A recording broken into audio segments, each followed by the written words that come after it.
here we go. I don't think there's any doubt that this is going to be a tricky little painting to achieve. There's a lot of detail in it. We need to find different ways maybe to achieve some of this. We'll see how we go as we go along and how much we need to paint. The first thing I want to do is pop the sky in, and when I'm looking at this I'm seeing a lovely mixture here. I like cobalt blue for this kind of sky, and I'm going to pop a little bit of cerulean blue in with it as well here. These two put together, I think that might just be the ticket. And within the clouds, the grey that we see here, yes, okay, we can see that it's grey, but to me I see a red kind of tinge in there. So I'm planning on adding a bit of alizarin crimson just to give it that pink hue. Now clouds like this are notoriously tricky to paint because you've got all these soft edges and hard edges. So I'm just going to try and simplify it somewhat and interpret it my own way and to paint it my way. Sound a bit like dear old Frankie there, don't we? But I think that's the best way for me to go with this as things stand at the moment. I'm also looking at things like this distant tree here and thinking about that. I might like to try and put some of this in whilst it's still damp so that it pushes it away into the background. I think the best thing I can do really is bite the bullet and have a go. And to start it, I want to come in with just water. The paper I'm using is called Moulin du Roi, and it's a beautiful French paper. It's from the Canson people, and I really rather like it because it's cotton, but it's not too thirsty, and it has got quite a fierce texture on it. And I quite like that because if the paint's going to do anything exciting like granulate, this will be a good opportunity. You know, it can get down into all the nooks and crannies of the paper. So I've wet all that and I'm looking at it sideways and I can see that I have actually covered all of it. And I just want to come in here with my blues. I don't need it too fierce. I just want to come in there, this is the cobalt blue. And that will be the colour up in the top part of my sky, and then as I come through lower down I want to be adding some of the cerulean. We'll get there in a minute. So the first thing I want to do is just think about where I might want some of my blues. So I'm just going to put some in, drop them in and move them around. I've got some over here behind that tree. And you can see how wet the paper is because you can see how that's all shattering. So if we don't want it to be quite as excitable as that, that's quite easy to deal with. We go into that now. I'm going to get rid of the excess wet on my brush. And now I come in. I haven't cleaned the brush, so it's still what you might call a dirty brush. But I'm going in here and I'm just moving things around a bit like this to kind of mop up after myself. So I don't want to make too much movement in this sky because it's not a kind of windy, excitable day. But now I want to pull down this colour blue, so this is the cerulean, into the cobalt for that lower part of the sky. Lighten it up a bit and a little bit more water. And so now in the lower part of the sky, the blue is different. It's a different colour. A bit more of the cerulean. I just want to pull that through there now. As I say, I'm not worrying too much about this shattering at the moment. I'll come in there and I'll fiddle with that in a minute. That's not enough pigment there. So I've got too much water for the ratio of paint. You see it's just bleached the whole thing out. So I'm going to mop up some of the water that's there. Oh, look, lovely. Mixed media, cat fur, look. Cat glitter we call it in this house. Gets everywhere. Oh, it gets everywhere. So I just want some of those little bits of that blue around. Now when you've got something like this, as I say, dry the brush and then come in and pull it back. We all have this tendency to get hold of it and keep pulling it out and out and out, and that's not what I want to do. I want to pull it back. So I'm just going to fill in there and make sure I've got plenty of colour down the side of the house and around the roof line. So that will do there. There's a bit of blue over here, isn't there, that could be behind this tree. So I'm just going to drop in a patch there as well. And then I need to be thinking about my grey. So I'm not going to do that with a serious wedge of grey. I just want to come in, take the blue that I've made and add a little bit of dullness to it, like that. So I don't need a lot, and I just want to drop in a teeny bit of alizarin so that I've got that warmth there in the sky. And with that brush full, I just want to come in to my, oh, too much. So's that. I don't want, so I'm just getting rid of it on my cloth because I just want to come in and pop in these little bits of grey. And they're in the middle of these clouds and towards the lower edges. I don't want to be too excitable and drop too much in. And I'm not coming right up to the edges of my clouds. I want to keep that lovely fluffy white halo. It was a beautiful day. It was a lovely sort of autumn day. It was beautiful. Oh, I've just picked blue up on the brush. Ugh. There we are. Just, there's not much here because this is trees behind here, so I'm not worried about those either. This is trees, so if we feel that we just want something a little bit more dramatic in here on the lower edges of the clouds, I can do that. But I'm really controlling the amount of water that I'm using on this brush. I don't want lots and lots of wet going into that. Just trying to be really careful with it. There we are. And we do that just by, if it feels too wet, just come in and get rid of it on your cloth. We don't want to go in with a really dry brush because that will have all other sorts of ramifications. It'll pull the paint out and we'll land up with white splotches. So I don't want that. But that really is all I'm going to do for that sky. It's all I want to do with it. And it's very interesting to note that down here we've got some fabulous granulation. Let me bring you in so that you can see it. But here it is. Can you see how the paint has just nestled down into all the dips in the paper? And you've got this is called granulation here, where it settles and you get this kind of lizard skin look. Very desirable.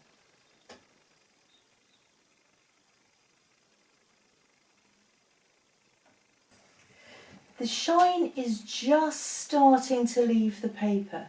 It's soaking in. This up here is really quite dry. It'll always dry more quickly around the edges, and this is quite dry. But here I've still got shine on the paper, and I want to go in there at just the right time to drop in some bits and pieces of foliage.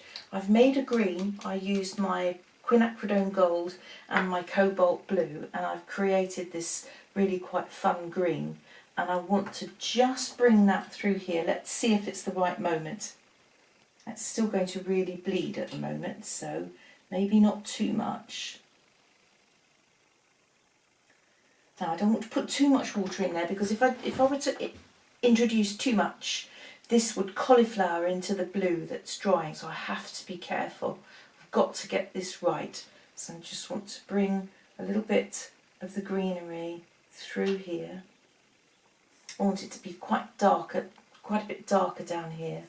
So I'm taking my green and adding a bit of, this is Prussian blue, and then this turns this into a kind of bottle green. I want it to be more olive than that really. So let's have some more of the yellow and a bit more of the cobalt.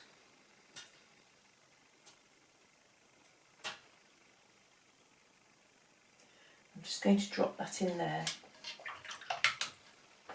This is French ultramarine, so let's see. This should make a green that is much more sort of olivey, muddy. Yeah, look, that's better. So let's just have a little go at that now. Yes. Just want to put some greenery up around here, around the edge of the house.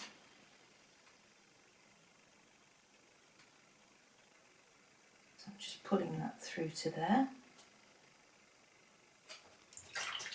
And I can use water to just nudge it and budge it and smudge it a little bit if I want to, like that. So that's fine. And then I want to just pull a few little branches for a tree up through here whilst it's still damp. This is French ultramarine and burnt umber.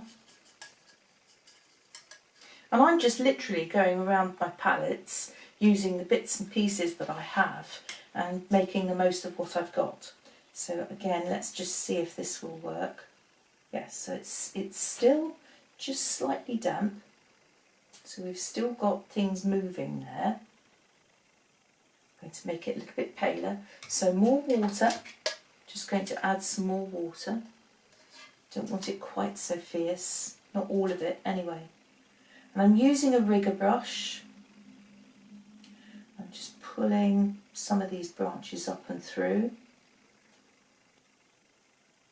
And if you didn't feel sure about this, don't worry about it. You don't have to use a brush. If you wanted to come through and just use a pen, that would be fine as well. Because a lot of us nowadays have got pens that we can use that are painting and drawing pens. So there's no reason why you couldn't find a pale one and use that. Now I've got those two branches standing out looking like right regular sore thumbs because they're so much darker than the others. So I need to come in there and redress that. So we'll do that.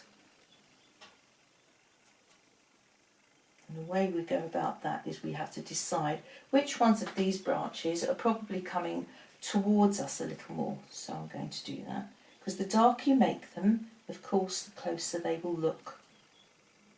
So I'm just going to come in and add a few more branches up through here. And they all crisscross. We've got all sorts of things going on here because they do cross over each other. We need just something out here now. I'm desperately trying not to lean on anything that I've done and make a mess of it.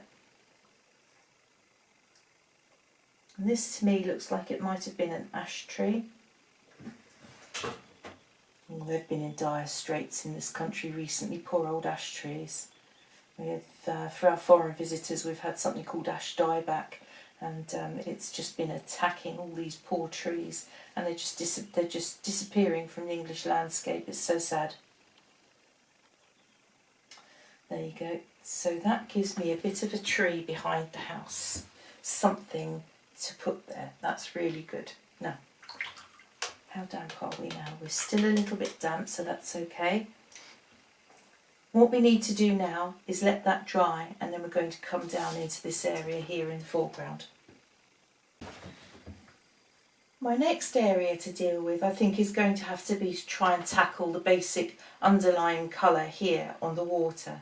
And I need to replicate these colours that were up in the sky. Whilst I have them in my palette, I'm going to start with those colours. And the first thing I want to do is just dampen the area down.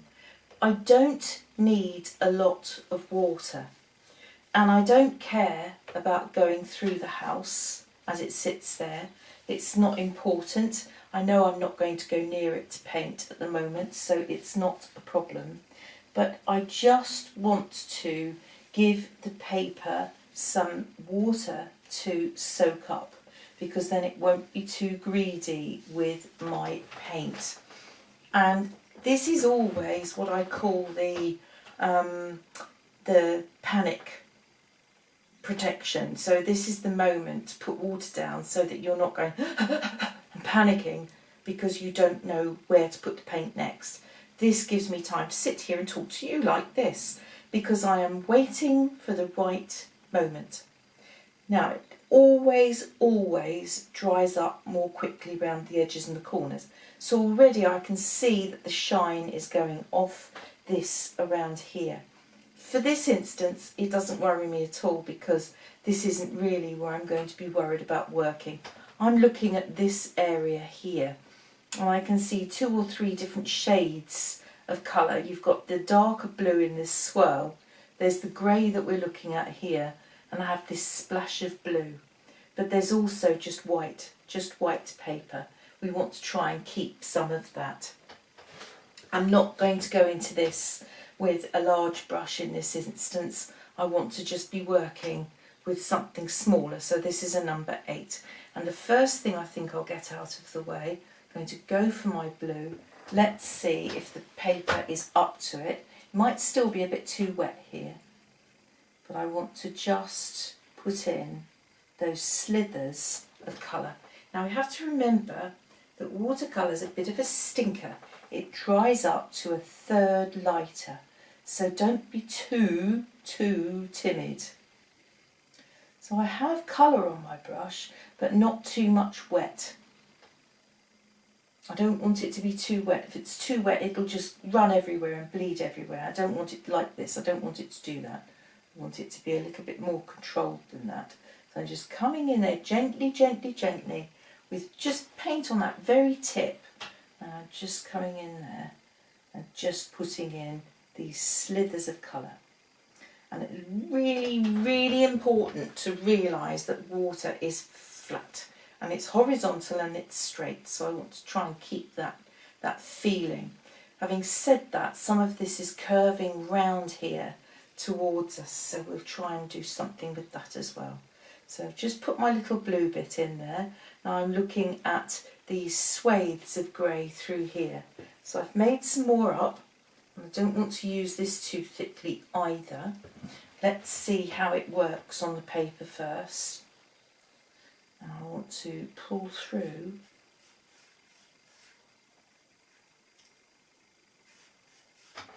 It doesn't really matter, I want a larger area there. It doesn't really matter that I'm getting it exactly the same as this.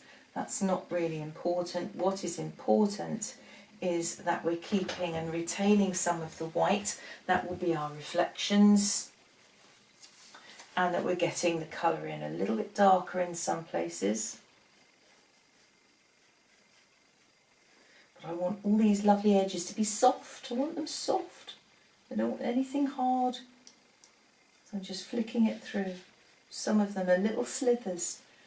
Getting close to the house now, so I've got to be careful. Don't want to go into anything that's white on the house. Not at the moment, I don't. Later on, yes, but not now. So a little bit more paint, get rid of the extra. I want to come in here because this is quite dark. Oh, look, see, that's dried. So I do need to dampen my brush. And just carefully, carefully introduce that through there.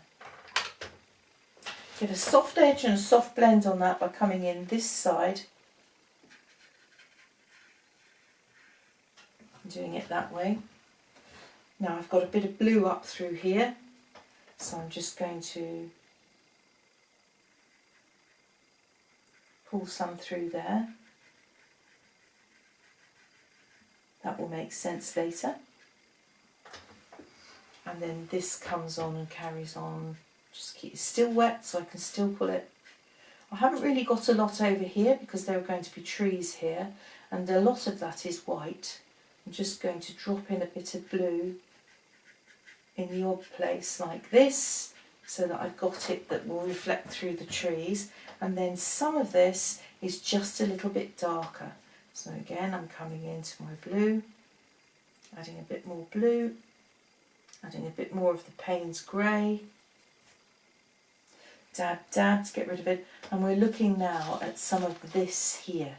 So for this, I want to just pull. Not dark enough, you see. So a bit more Payne's grey. I'm just pulling that through there. And then I'm going to pull something up through there. And it swirls, look. tops. And then there's another bit of a swirl there, something there. Okay, have we got anything? There's something a bit darker through there. So we'll pop that in. Now it's still working for me. The paper is still going for me because it's still damp, it's still vaguely shiny, and so I'm able to come in there and to work it. But when you start to reach the stage where the paper's not is leaving marks and you land up with cauliflowers, that stage we need to come away. So at the moment I'm still there, I'm still all right. I'm still okay. So you just need to be aware of that. It's a tricky thing, but it's good just to have a spare piece of paper at home and just to play with it. So I'm starting to get there now. It's really, really running out. Whilst all this is dry enough now to touch, but down here I'd want to be a bit wary of that. I've mixed up some greens and I'm going to come in and have a little go at these trees here. And my plan would be to come in and I want to just dampen some of it. And then using this brush, and maybe I think I might come down to a number 4. So an 8 and a number 4. I want to come in here and first thing I'm going to do is just lay in some interesting greens down below. This is a mixture of sap green and burnt sienna, which gives you this really quite fun green. So we can lay that in. Now some of it darkly, some of it more lightly, more gentle. Leave some gaps because we want to see the greenery through the sky, through the greenery. But then down here it gets really quite a bit darker, and for that I've mixed up, this is our cobalt blue with some quinacridone gold. So I've done that down here and I want to just pop that in through here. So just let it all bleed into each other, but not totally, not entirely. And that's going to come right up over to the edge here. Nothing quite like living on the edge, you know. So we're going to do that. And let me get rid of the cat fur again. Dear, oh dear. Somebody's been in Mummy's studio, haven't they? Helping themselves and walking about. So I'm using the brush here to print, almost to print these little patterns that you can see. I want it to be really a lot darker in there. So this is my number 4, and a lovely dark green, always good for this kind of thing. If you use Prussian blue and you add some quinacridone gold to that. So here's the lovely quinacridone gold. It makes this amazing bottle green. Just like that. Now I want that just dulled down a bit. I don't want it to be quite so green. Don't want it to shout green. So this here is Payne's Grey, and I want to bring a little bit of that through, and then that gives me this real dark that I want to just lay in hither and yon. So mainly along the water bank here. Bring some of it up into the foliage. Want it quite dark along the edge of the water, like that. And then we can start adding a little bit of shadow there to these bits of bush and tree. And then as I'm going up into the sky, I want to just mix my greens a bit at a time and come in with, again, it's starting to dry, so it means that I can layer it a little bit, and that's just what I want to do. I'm using the tip of my brush to come up, just lay in bits and pieces, And as I come up and up and up into the light, I'm now just using water on the tip of my brush with a bit of colour, residual colour, a bit more water. So not wet, wet, wet, I've just diluted it. So I'm bringing my green up into the light and it's starting to look a lot brighter.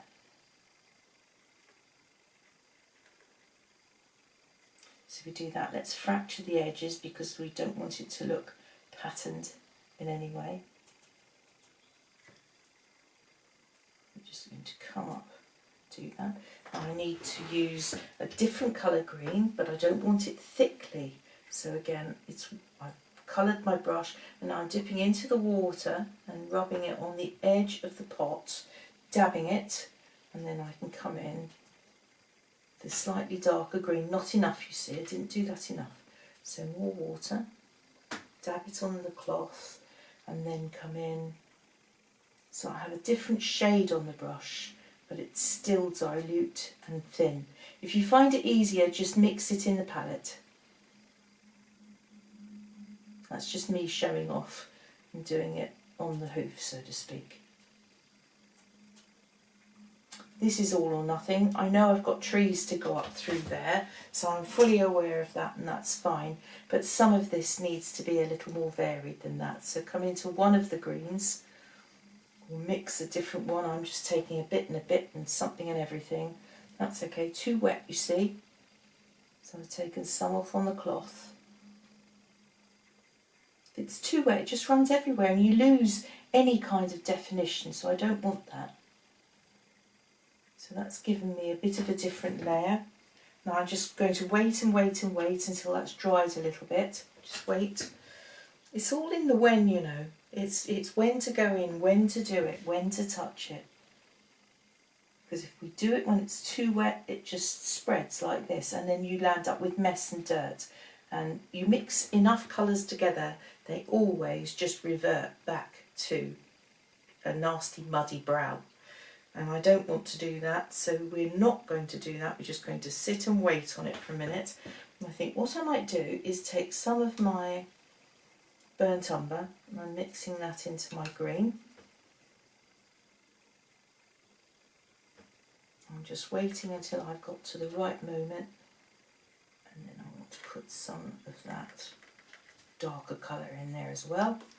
And I want to just drop a little bit of that up through here in places.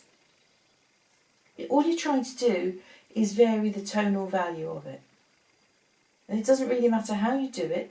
Some people advocate putting red into greenery and bushes like this because it, you know, red and green are complementary colours. And I have to admit that's a nice plan. So, you know, have a go at that if you'd like to. So you just come in, you pick up a little bit of red. And we could drop some of that in. And it just varies it and makes it look more interesting. Nothing wrong with that.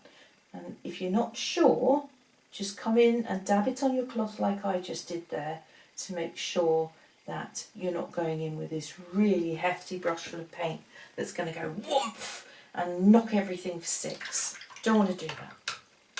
Okay, so that's that bit of bush done for the minute. That will do me. I don't want to do any more for it just for now. What we can do is move over and come over to this side and be thinking about this line of bushes along here. Now how are we going to do that? I want it dark underneath. I want that real dark with the lighter line there of greenery underneath. So it's probably best to put the light layer in first. So just along here, this is a path that goes up and around and disappears. And I want to just be thinking about this along here. Smaller brush, and I want to use this is raw sienna, light raw sienna. It's really quite a fun colour. And we can put some raw sienna along that edge. Why am I not watering it this time? Because I want a clout of colour. It's coming closer to us, so I'd like a little bit more definition. So I'm just laying in my raw sienna, pop that in, and then quickly, whilst you're there, come back, grab a green, any green will do. Is there a song there? And just pop some of that in. Run it along. I'm just dot dashing it. I don't want anything positive, definite at all, so just dabble it in, and then I'm going for my darker green, really dark green, and just here and there in the bigger patches, just dropping a little bit of that. So we're just going to do that. That's that. That's fine. And then we've got other bushes and things growing up over here.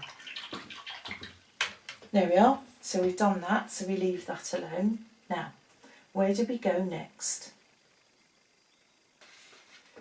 Whilst we wait for everything else around us to settle down, I want to look at the roofs of the houses. Now I can see two colours on there.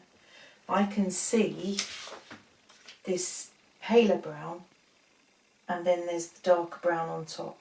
What you're actually looking at is the roof tiles, which are brick coloured. This is the a big buttress here holding this side of the house up, and what you're seeing is the brick colour of the tiles, but the moss on top of it, you know, this is a damp hollow, and the moss on top of it almost looks black, and we need to find a way to replicate that. Now there's several ways to do it. We can either do it with salt, so that could be quite interesting, or we could do it with masking fluid. I'm going to go for the masking fluid option because I think the salt might give me too large a effect.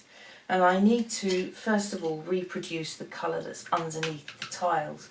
I want to start with, this is burnt umber. And I'll put it through into here because I know that's burnt umber there. And if I add some alizarin crimson, it will give me something that's like light red brick colour. But it's too sort of bright as it stands at the moment. I need to just come in there with a bit of, that's more like it. So that is Payne's grey into that mix. A bit more of the red, I think. I want a bit more of the red. That's the kind of colour I'm looking for. So let me show you on a piece of spare paper. I'm looking for this kind of colour. I run it out with some water. I want that kind of colour there. In fact, I think now that I've done that, I still need a bit more red. So let's come in, pour some over. And then we'll try that. That's a bit more like it, that'll do. That's better. And with that, I want to simply paint that all over the roof line. So I'm coming in through here and I want to lay that down, all of this. So carefully, carefully, carefully, try and fill in a whole area if you can with one brush full of paint. It's a good way to do it, rather than keep on dipping into the palette. So that's that bit there. I want to come through here and offer up that. There we are. And then I need to come through and we've got to do this roof here.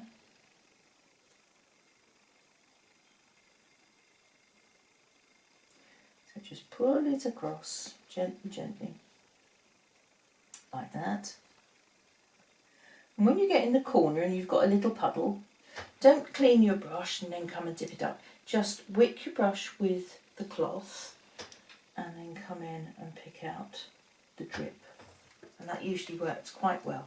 We've got this big roof to do up here now, so I'm filling the whole brush. Come up through here.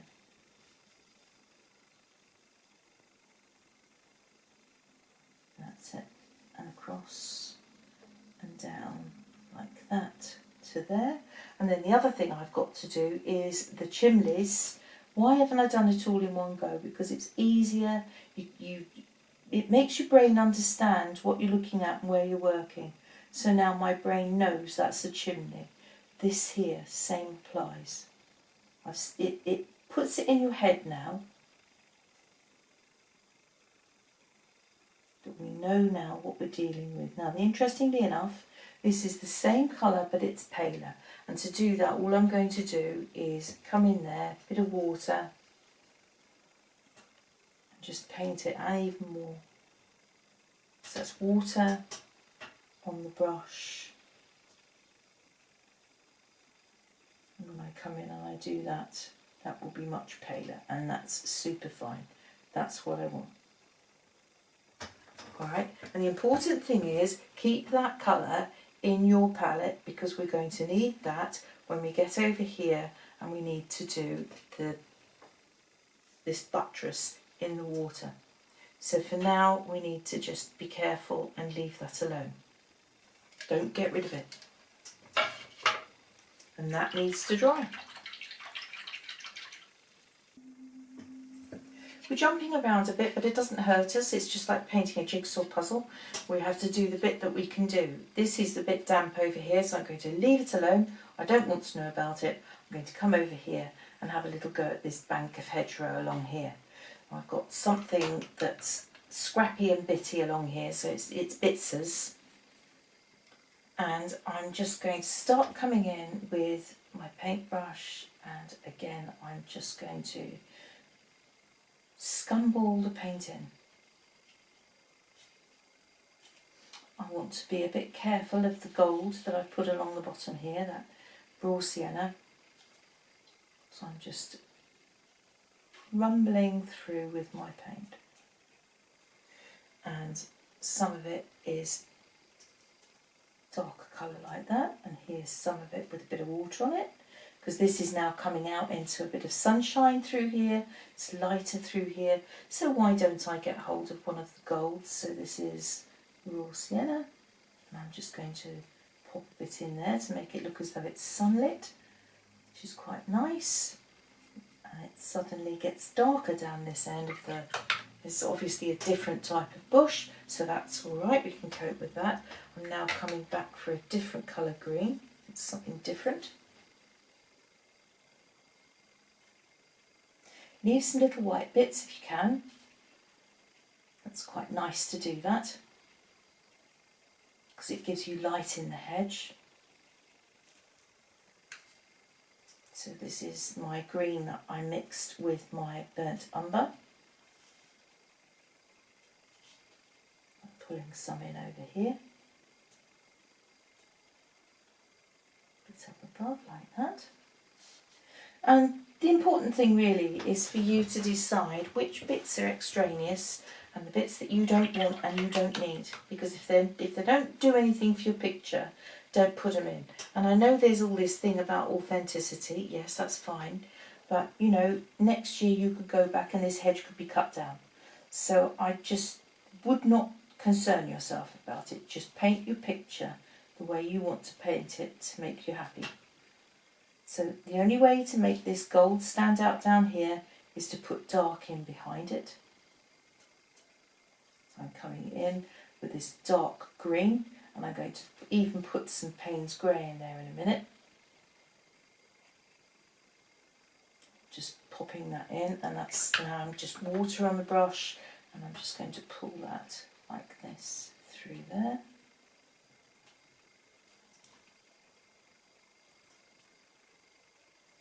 And then we need to think to ourselves, we want something even darker in there now, and that means I'm heading off for the Payne's grey. And in the bottom of some of that green, I'm just going to drop that in like that, so that it looks much darker, hiding under the hedge. It's all the little animals go. Now we've got to vary some of this because it's not enough. This is French ultramarine and quinacridone gold in this particular palette, so I'm just going to, and this is a much mossier green. So now we can come through and just introduce some little nooks and crannies in the hedge with this particular green to make it look more interesting.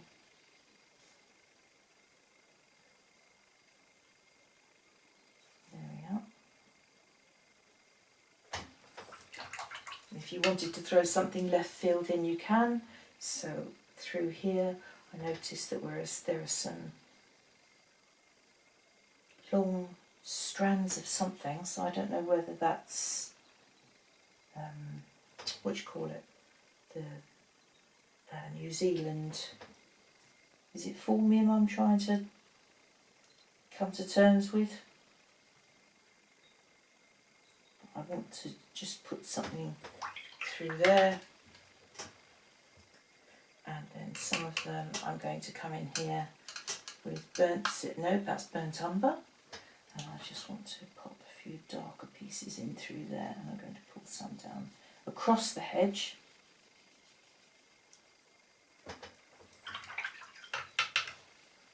Like that, and then we've got some real darks coming in here. This is a dark bush holly, maybe. So with something like that, I'm going into my bright and scary green. So this is the Prussian blue, quinacridone gold. And I'm going to do that, and then into this bottom area here, I'm going to wet it so that when I start to do this, it just starts to fade and disappear like that. Pushes it away. So this is my brighter green on the outer edge, and then as it goes into the bush, I want to go to a much darker green. So here's the French, this is Prussian blue again. Got French ultramarine on the brain today. So Prussian blue, and I want to add a little bit of Payne's grey to that. And believe it or not, if you use a blue for a shadow in a green, particularly this colour blue, it's a good one. So now I can put it into there, and I can fracture this edge for that particular hedge, and it will make that look as though this bush is behind it.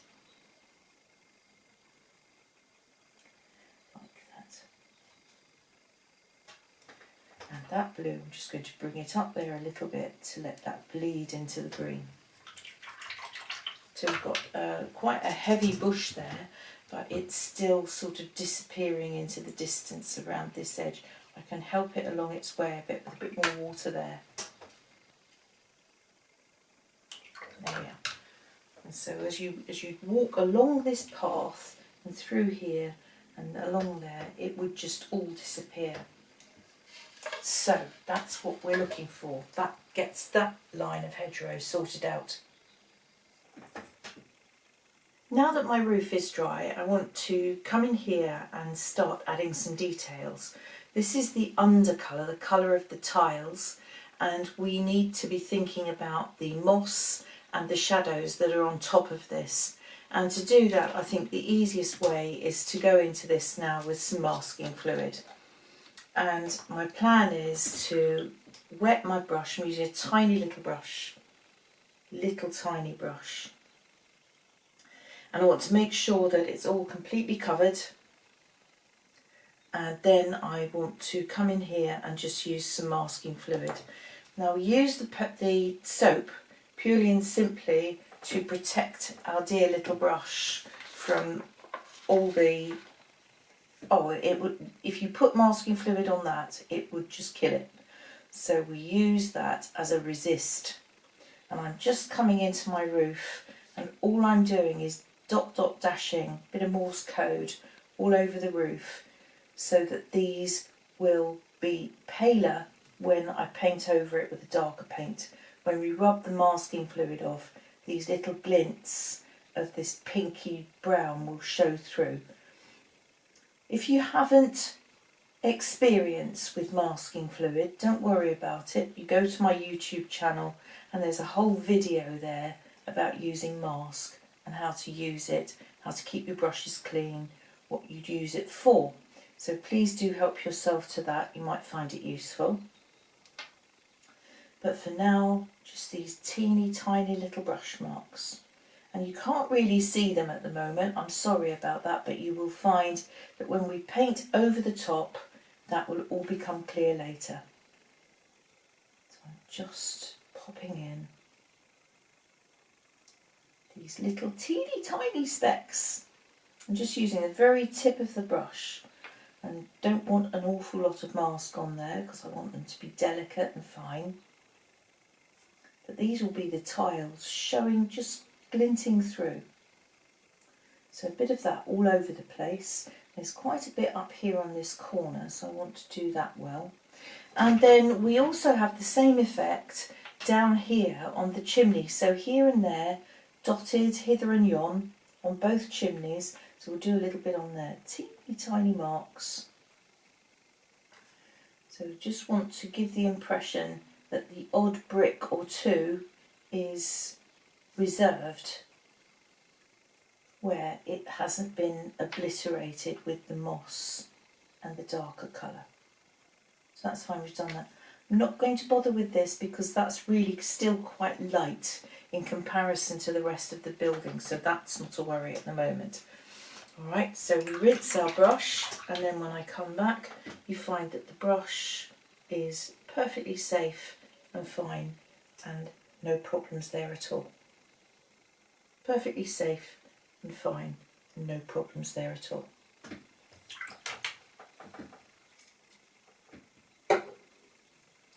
So I've done that, I can come away from that now and we'll let that dry and move on to somewhere else.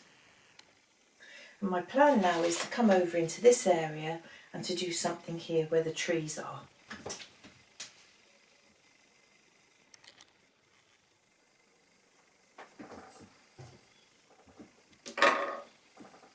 And the best way to handle that is to go back to the greens and start working into them. Now, it's confusing, isn't it? Because I'm just dipping into anything and everything. But the long and short of it is, I am using this Prussian blue. I've got burnt umber here. I've got raw sienna.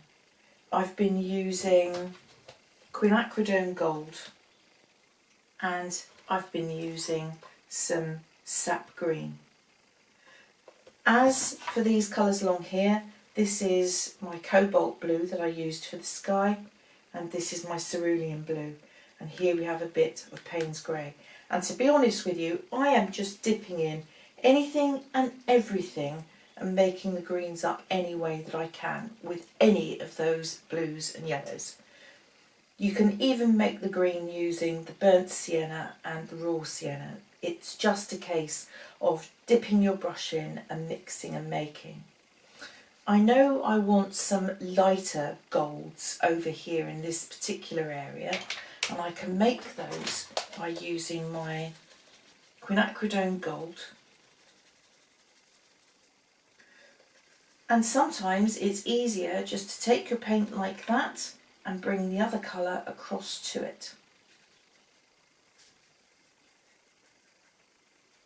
So that's given me that kind of interesting pale greeny gold. But in this palette, having added that to the blue, it's given me this colour. So I'm just going to express that from the brush so that I've got that in there. And if I want a duller gold, goldy brown, I can use one of my blues. So for that maybe I'll use Prussian blue. I'm going to put that in here. So Prussian blue, and if I mix Prussian blue with the raw sienna, that makes an interesting colour too. So that goes in there and it makes this kind of interesting bottle green. If I go into my cerulean blue and I add something like my quinacridone gold to that, it makes quite an interesting sort of, look at that, eau de Nil colour. And I need some French ultramarine. So if I take that and I bring this across into here and I add a yellow to that, this will make me a completely different yellow. This will make me a mossy colour, more of an olive green. So if I come over and I pick up my quinacridone gold now, it makes this kind of green. And when we look at the quinacridone gold now and we look at the green that's in there, you can see that that's quite an olive green. So all of those together, it doesn't matter how we use them, we just need to know that we need a light, we need a medium, and we need a dark. So any of those mixtures will do, and your picture does not have to be the same as mine. It's irrelevant, it doesn't matter. As long as you get those tonal values nicely differentiated, we'll be happy. And again, I'm going to a smaller brush because I don't want my leaves and my foliage to be too dense and thick. And we're going to come up here and we're going to work in this area.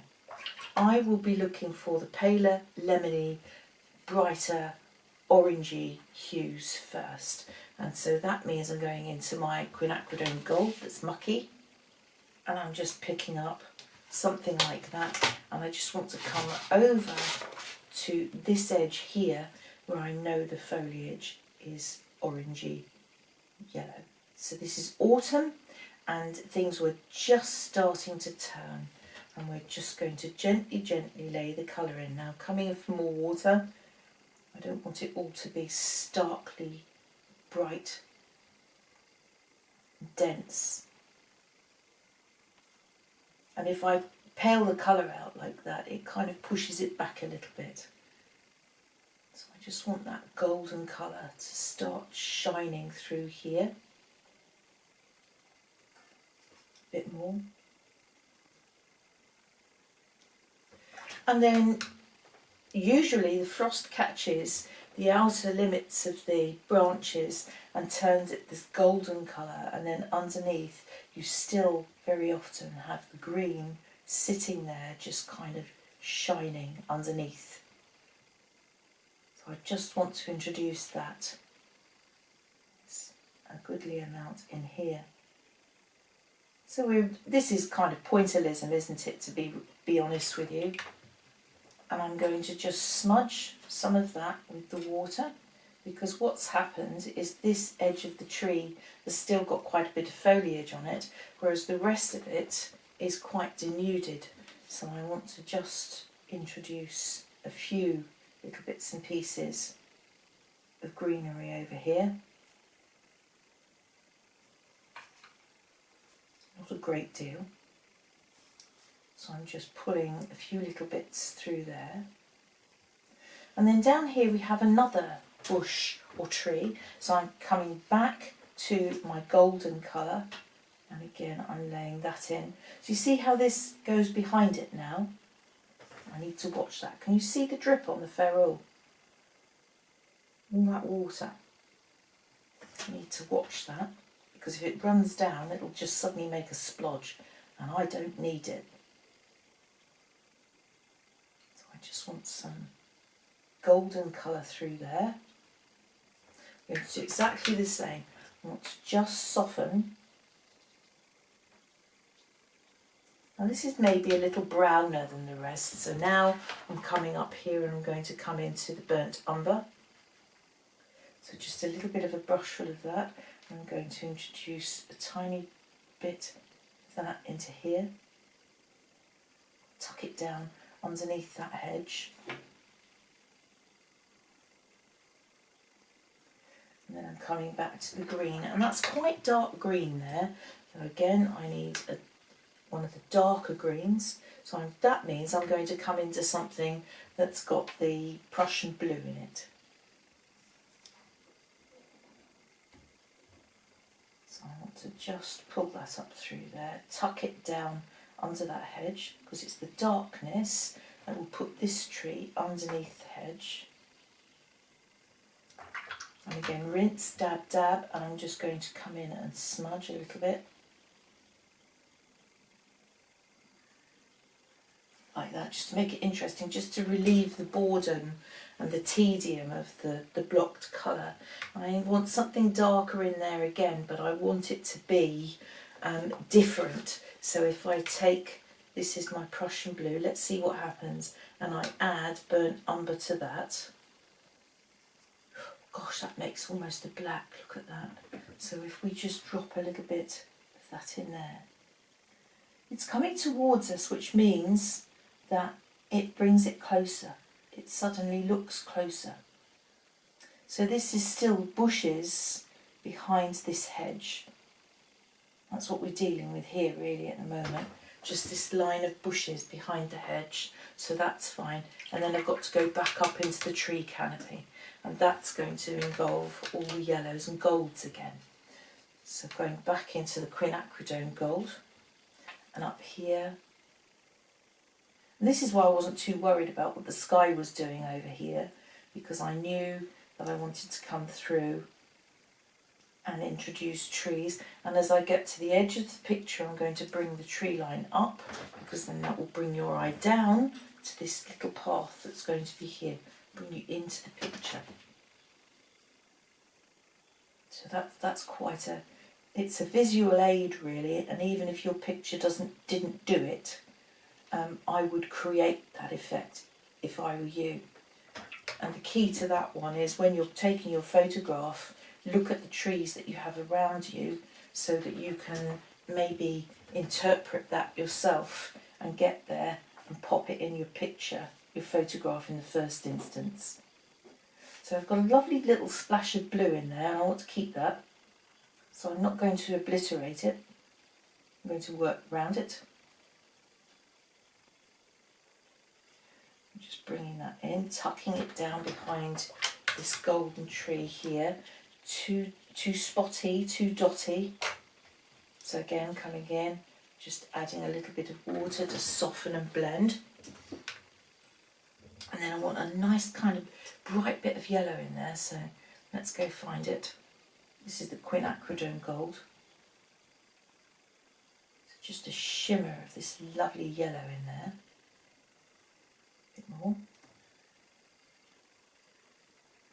It's a lovely yellow, this is transparent and it just shows up like this, gorgeous.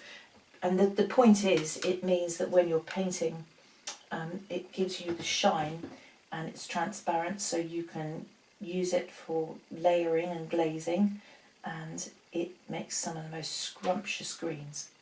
So this green indeed that I'm using now has been made with it. You see, that's all looking a bit samey, so let's come in and choose a different colour now. So I'm going into the blue that I made, the green that I made with the French ultramarine, so something a little bit more olivey coloured now, and that's a bit boring, so I'm going to drop a little bit of that just into there.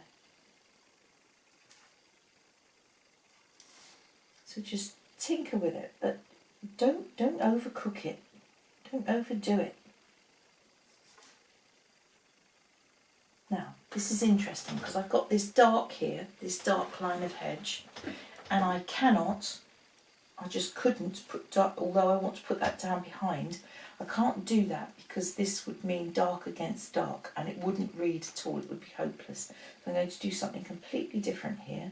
I'm going to pop in just a few little bits of tree like that. And when that's dry, I'm going to come back and I'm going to drop in a bit of this beautiful blue into there to make it look as though you can see through the trees and this is blue.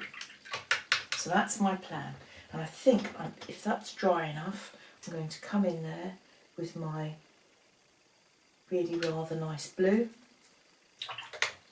Make sure it is blue on the brush. I don't want to go in there with a green sky. And I'm just going to come in there, drop in a bit of the blue. That's got blue in it.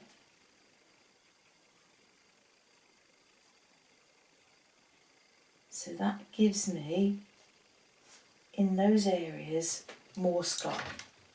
So that works. And you can soften the edges if you want to, just come in with a damp brush, do that. And now we've got sky behind, which suits me just fine. So I'm going to come in there, do the same here. And just drop a bit of blue in there. So this is why I'm saying to you, don't get rid of the colours on your palette because you might need them later. There we are. It's a good idea to keep all your colours in your palette and then you've got them when you need them. The next thing we'll do is we'll come round here and we'll just lay the path in. And I want this kind of pinky brown. Very much like this, but perhaps it has a little bit of yellow in it, I think. So let's go to the colours that I have. Over here I've used some alizarin crimson, so let's grab a little bit more so that you can see. So that's the alizarin, and then I want to introduce some raw sienna to that.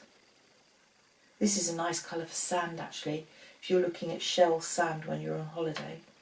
I like this colour very much. And then we need to just tone it down, so I'm going to come across and pick up, this is burnt umber that's in the palette. I want to come across, pick some up and put it in there. I want it to be a bit pinker than that, so a bit more of the red. Water, and I think that will do me for the path. So a little bit of paint, and all I'm going to do is come through here and lay it in my path area and through there. And as it goes up through there, I'm just going to rinse and dab, and then I'm just going to soften that top edge so that it fades away into nothing. These are steps here, but I want to just deal with those a little more carefully. I want to pay a bit of attention to those because they have some greenery on them. Therefore, all I'm going to do is lay in the tops of the steps. So I need to identify where they are. So this is a top. So you know the bit that you're going to step on. So is that. And then these areas will be in shadow and they will have greenery in them. So we'll leave those until later on. We'll go back to our roof because now I think we can go over the roof with a darker colour. Now if you remember, we used for that, we did indeed use alizarin,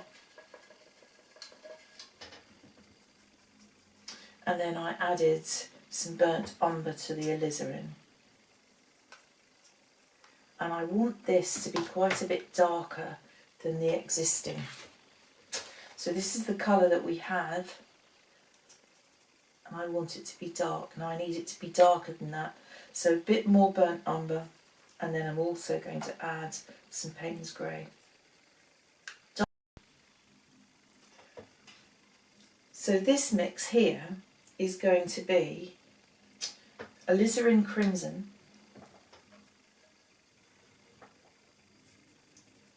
burnt umber, and I want some Payne's Grey in there because I'm looking for something dark like this, and this is the original colour, so that will be going over the top of it. It's really dark, this roof. It's quite scary, and we're going to have to use that colour to paint over the top, and hopefully our lovely lighter red will show through.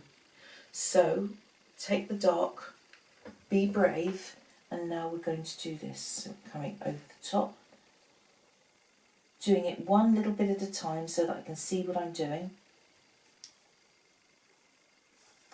Into here. And sometimes when you do something like this, you still discover it still isn't dark enough. So the chimney pot's going to be the dark as well. And then I'm bringing it across to here. We're starting to see where the masking fluid is. And then I want to bring it across this roof line too.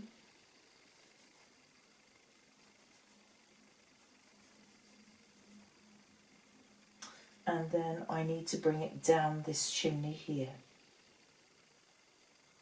Now some areas of this are really, really dark, and therefore I intend to use my discretion, and I'm going straight into Payne's Grey while it's still damp. And some of the darker areas I'm going to lay this in here now. So that will be across there. That's shadow from the roof line. It's dark on that edge, and I've got darkness down, real dark down here, and this edge here is really quite dark there, through there. Okay, now how are we doing? I want a little bit more up there. And we're going to have to wait and see how that looks in a minute. Okay, so just, we've been brave with it. Let's see what happens. I'll tell you what, I will just come in down this side of the chimney because that side is in shadow. Like that. So that would be dark. This chimney, not so much. Nope, I can't see any dark shadows there for now, so we're going to leave that. But it's surprising, on a picture like this, when you've got the clarity of the daylight, it makes everything else, the shadow-wise, look very, very dark. And that is never so true as this along here, this wall. It's so dark, you really can't see it. So to be honest, we're going to have to lighten that up a little bit, because if we don't, it's just going to be a black swathe through the middle of the picture. It will look dreadful. So we've just got to be careful with that. Whilst that dries, let's come back over here and think about some of the trunks to these trees. And for this, I'm just looking at sludgy colours on my palettes. So this is a mixture of French ultramarine and burnt umber, and it's the same colour that I've used here. And I'm just going to come into some of my trees and just lay in some of the trunks of my trees. So I want to come through here.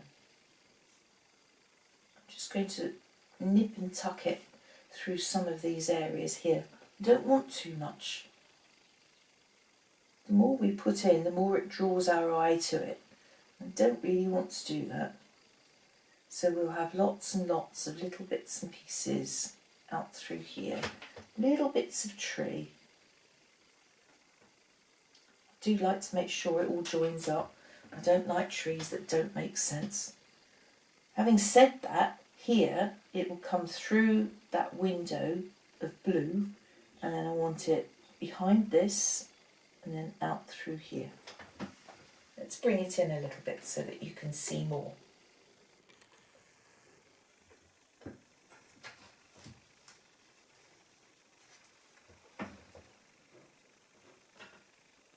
So little bits through the blue, and then I'm bringing them up through the gaps, just to make it look as though my tree is interesting and it's real. So I've got something up through there. I'm going to bring that up through here.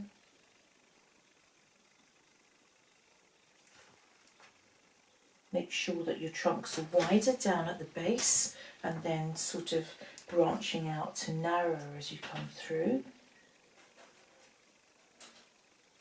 A few little bits coming out through here.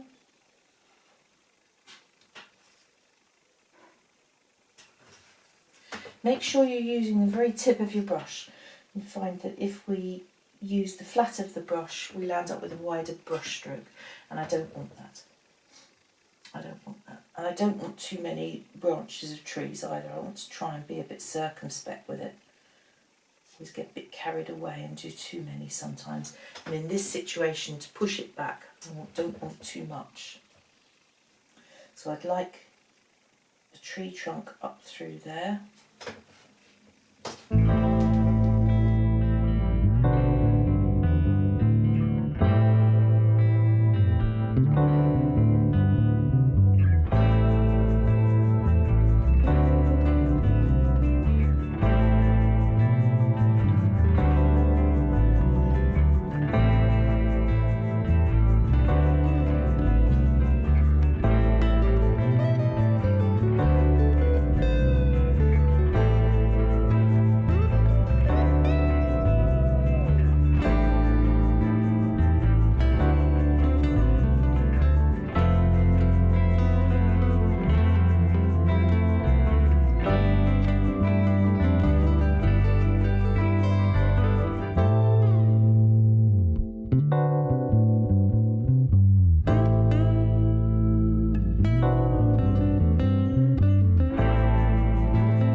Whilst we have our interesting browns in our palettes, this one here and this one here, I'm going to just come into my buttress here and let's see what we can do with that. It's dark down at the base where it's obviously been mossy, and we have dark up here, and there are just a few areas where the bricks are showing through. So my intention is to put them in, and then I'm going to leave that for a minute to dry. And we've got just a few little bricks along here that we can see. So I'm going to just leave that for a minute. It looks very stark at the moment, and in a moment we'll come back and we will just blend over it and soften it. That's my plan. And we need to be thinking about the house and the colours of the house. What on earth are we going to do with that? How are we going to cope with that? Now I've got a tree here, just here, which is in complete and utter skeletal state, and I don't want it. I'm not going to keep that because it's going to be a faff to paint. But not only that, I don't think it adds anything to it. And my plan therefore is to come into this corner and just add a bit of greenery. I'm just going to assume and pretend that there is some kind of bush or tree there. That's my intention at the moment. I need to be thinking about the colour of the house because it's not white. What are we going to do about that? When we look at it, it looks white, but let me just show you a very good way to work out your colour tonal values. If I put this over a piece of white paper,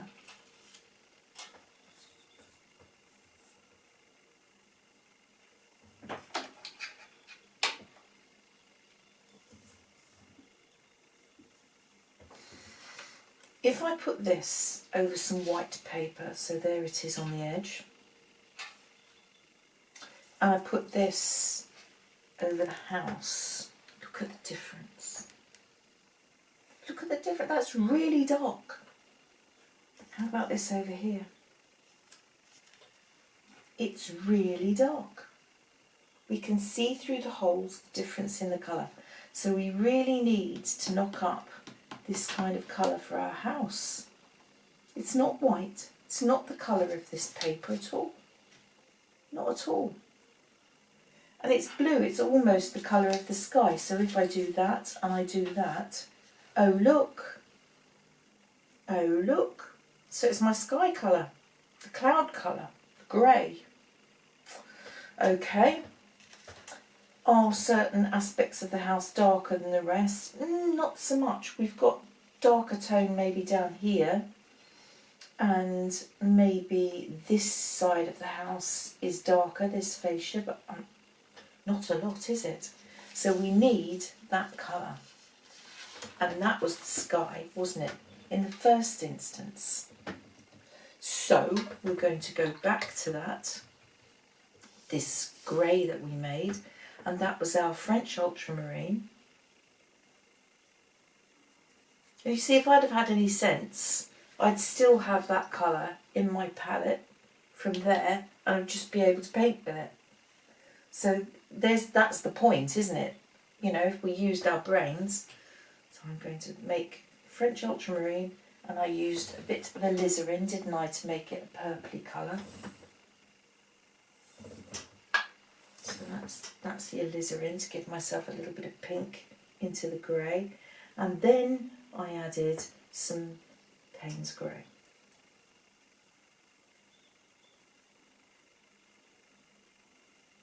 So if I take that, and now I take my picture, and I put this over the house,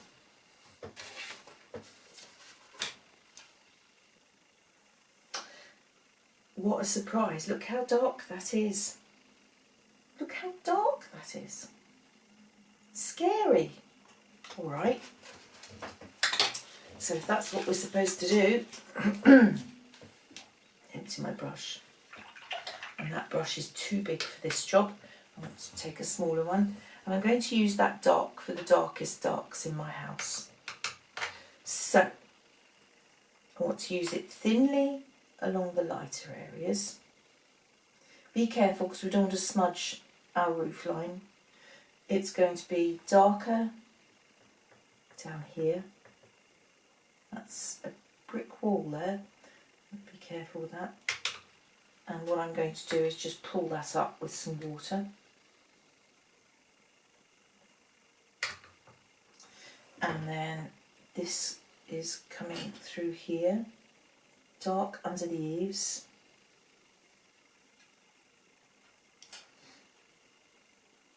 And then lighter as we come down into the light. So that's just water to pull it down. And then we're darker over on this fascia over here.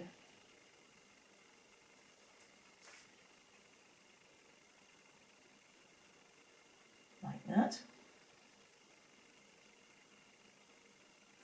And then not quite so dark here. It's dark in the base down here because it's in shadow, and then I want to bring that colour up through here, but I want depth of colour underneath the eaves, just a bit of shadow under there.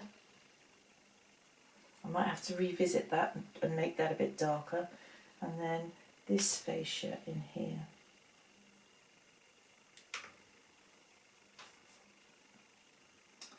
Pulling it down, and then I want to get dark again as it comes down towards the base here. So hopefully, I've gone over the windows because there isn't a lot of light in some of those windows,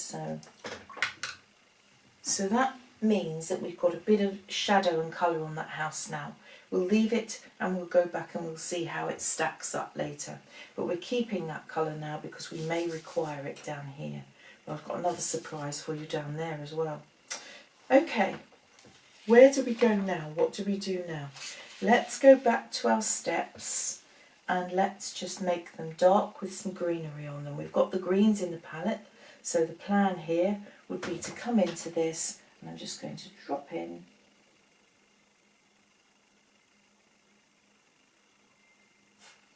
some greenery along these steps where it's just sort of all growing in the nooks and crannies and the cracks.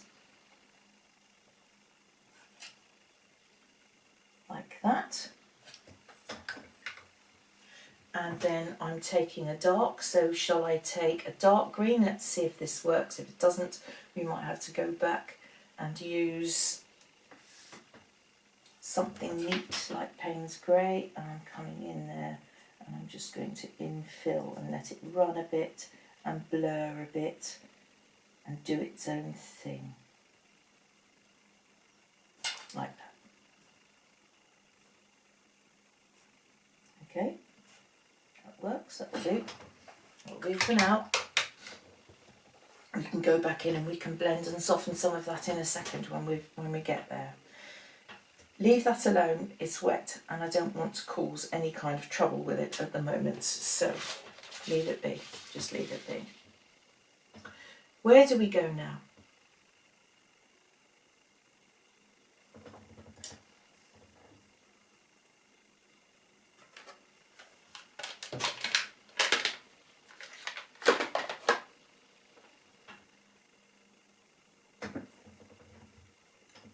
I'm looking at my roof and I'm trying to imagine how dark that is and whether I've got the tonal values right. And again, if I come to my picture,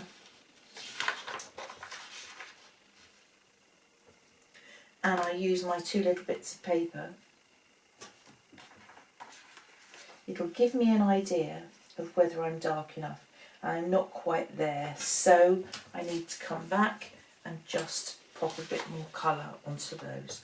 I want to take my Payne's Grey this time, and what I want to do is just make sure that I know where my roof lines are. I want this really dark in here. So pop it in like that, rinse, dab dab, and then come in from the side that you want to blend and just nudge it, budge it and smudge it.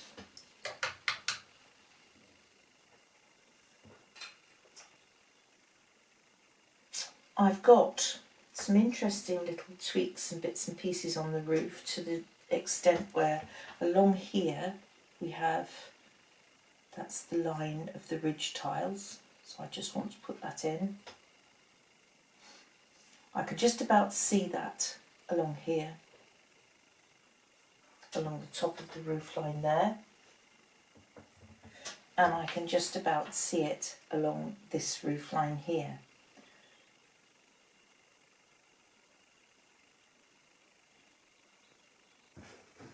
Let's start to put some little details on the house, just teeny bits and pieces and tweaks to make it look real. Some of the walls are mucky, and the easiest way to go about recreating that is to come in, dampen it, just dampen the wall, come to the colour that you want to use, and in this instance I'm using a bit of the raw sienna and burnt umber, and I'm just going to scumble it onto the wall like that, so that it looks as though it's been splashed with mud, or you know, somebody's leant against it. I want that to look aged and elderly. I'd like to have some of that along this edge here. So again, drop a bit of water in, come into the colour and just gently, gently drop some along like that. We've got some real weathering up on this side here, so I think the easiest thing to do is to come in and wet all of it, and I've got something that looks almost like Payne's Grey along here, and I'm putting that in like that, and then there's quite a bit around here, so Payne's Grey with a bit of burnt umber in it. I'm going to do that just to make it look old and scruffy. It is old, it's hundreds of years old, this building. So we can blend it like that if we want to. I still need dark shadow under there, so if I dampen it and then I come in with my dark blue, the blue that I used on the building, I should be able to lay in another shadow. Here's a bit of Payne's Grey going in on top. I want shadow in there. Like that. And then looking at this side, down this roof line here, we've actually got a line. You can see when you look at the building, a line where the roof tiles are, the soffits. So I want to come in along there, and I'm introducing one line, and then I'm going to go in underneath and put another. I've got definite lines down the corners of the buildings like this. We can see them, and particularly down this side here where it's been as weathered as it has. If they're too hard, just come in, soft damp brush, and just blend one side of it, like that. I have the soffit marks that I can see up along here, so I'm taking the roof colour again, and I'm going to come in and do exactly the same thing. So one line through, and then another. What am I using? I'm using a number 4 here with a really good, decent point on it, so that will suit me fine. And then I want to do the tiles down this edge too, down here. So down through here. So I'm going to put that in quite heftily like that, because it needs to stand out against the trees. And then I rinse, dab, dab, and I come through underneath, and I'm just going to soften that like that to give it a soft, gentle, blended edge. I don't want it to be too hard. Now the other thing that we have up here is the way the building was made. We have a line through here, and we've got to get the perspective right. So we've got this line through here that we can see, and that is a double line, so one line is thicker than the other. And then the same up here, there's another, and it's got to be at exactly the same angle as this one, both pointing down into our distance. So that's really important. So we leave that at that for a minute. Think about this here maybe. Now I said I was going to put a bush in there, so let's do that right now while it's all still nice and damp. I'm coming in with this green here. This is a mixture of French ultramarine and the quinacridone gold. I'm going to start with that. It's not as damp as I thought it was going to be, so that's interesting. I want to use water and just soften some of that like this.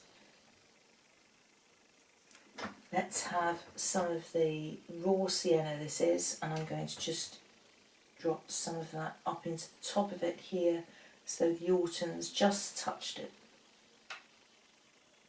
Just touched it. And then I want to come down, further down here, and use my dark green. So this is my Prussian blue mix, and I'm going to bring that down here and just drop that in through there. And this gets rid of that whole problem about the dead tree that's there, or the dormant tree. Dead's wrong word for it. Dark bit of dark along that bottom edge there. So that'll do. That gives us something there to look at. I'm going to just fade some of that away with a bit of water. I don't want that too hard, because again it draws the eye too much. I don't want it to. I want you to see that there's something there, but not go straight to it and look at it. And that's the reason why we need to deal with this as well. So with the damp brush, so not too wet, come in and smudge, nudge and budge what you've got there.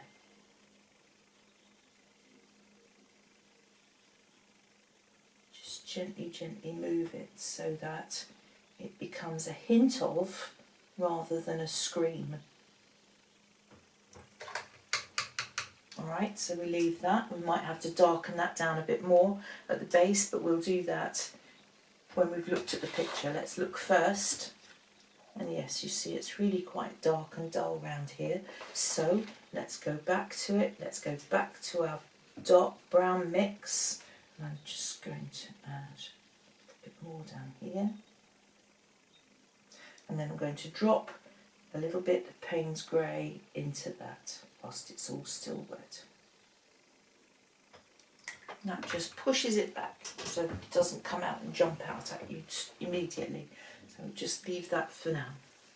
And whilst we've got the dark mix on our mind, this colour here, I'm going to just go into that, and on the path there are shadows across the path from these shrubs and bushes, and I just want to come through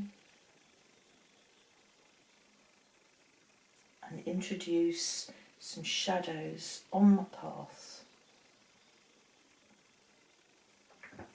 from these bits and pieces through here. I'd like to keep that light. It isn't in the picture, interestingly enough, but I want to make it look as though the sun's shining on it and we're seeing it. And then that brings to mind this little area here where I want to come into that, and I'm going to, well, we've got choices. We can either go in and we can do some negative painting to put a gate in there and put the greenery behind it. But I'll be quite honest with you, I like that light area there, so I'm going to change the picture and I want to adjust that and make it my way. Therefore, if I come in with a smaller brush, and this time I'm looking at a number 2, just a fine, fine brush. That brush needs to go in the bin. Oh dear.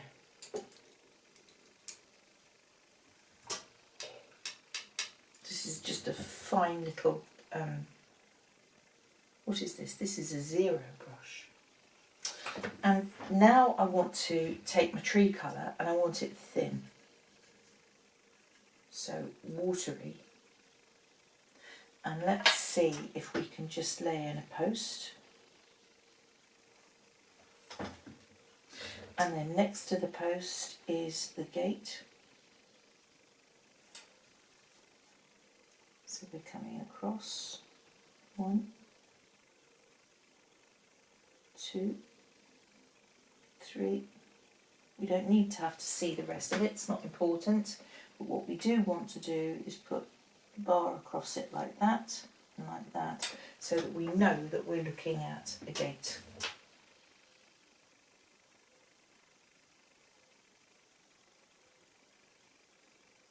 There we are. So that's all we need, just leave it at that. But what we've done is we've given the viewer somewhere to walk along the path and to walk through here and then to go through this gap. What is through that gap in the trees? What would you walk to? What would you go to see? You know, what would be there? Let's use the small brush here to put some detail now into the cottage. First thing I'm going to do is take away the masking fluid that I've put on, and let's see how that works for us. So I'm just using a tool here called a mask away that lifts it off so easily. So easily. There we are, like that. And I think now that that's again harsh, so if we come in with our number 4 and we just run the brush, damp brush, over it, we're smudging the colour that we have on there already, and it's just gently nudging it and budging it and taking away the harshness of the difference. There we are, so just going to come down there and do that. Yeah, that's better. So back to the small brush. Let's have a little think about some of the finer details in the house. What I'm planning here is we can definitely see the lintels here. So I want to use burnt umber and Payne's grey. I don't want to use one or the other, I think it's too harsh. So I'm not going to do that. And all I'm going to do here is come in and offer up the lintels as I see them. Like that. And then there's one on this window here. I want to put that in. And then there's something there underneath and something above on that window. And we have a lintel on this window through here. So we've done that. That's fine. I can see one there, although I've obliterated it a bit with the bush, I have to admit. And I can see something there. Now the windows are really dark. Really dark. And we've got to make sure that we get those lovely and straight, otherwise it's going to look absolutely dopey. And for that, all I want to do is use Payne's grey. If you wanted to, you could mix a little bit of French ultramarine into the Payne's grey. So let's do that to give it a more bluey tinge. And then simply I'm going to come in here and nice straight edge to the window like that. It's dark. Now some of them have got frames. So all I'm going to do is just give the hint of a frame like that. That's all I'm going to do. You don't have to be too clever with it. This one, I need this to be perfectly straight down here. So look at this, follow the line, this line here, and breathe a sigh of relief. It's dark down that edge for sure. and then I've got little panes like that. So again, I'm just giving the hint of the idea that there might be leaded lights in those windows. That's all I want to do. This edge is really quite dark. I'll put that in like that. Over here we've got more light shining on here, and so now I've got to think about this. I want the darker edge and here, but then I'm coming in with, I've wet my brush and I'm just going to do that. I'm going to leave light in there, and the same applies to this one on the bottom. I want to just come down the edge, put the edge of the window in like so, and this edge as well, and then I'm going to put the idea in our heads that we have bars across the windows. I'm going to do that now while this one's just drying, and then I want to come in and nudge and budge and smudge what I've done so that there's just a hint of glass in there, and that's that job sorted. We've got this window in here, big one in here, and that we need our dark colour. And again, I'm coming right down the edge like that. This is a big window, so it's got some interesting bits and pieces. We can definitely in this one see some of the framing. So I'm going to come through and offer that up like that. And like this. So again, we've just given the impression. I need to darken that in a minute, but I'm going to do it in the same way that I've done everything else and do it in a minute, not quite yet. I want to sort out this edge of this building. It's horrible, it's really wonky. So using my grey colour that I've just used for the windows, I want to come down that edge. Just tighten the whole thing up.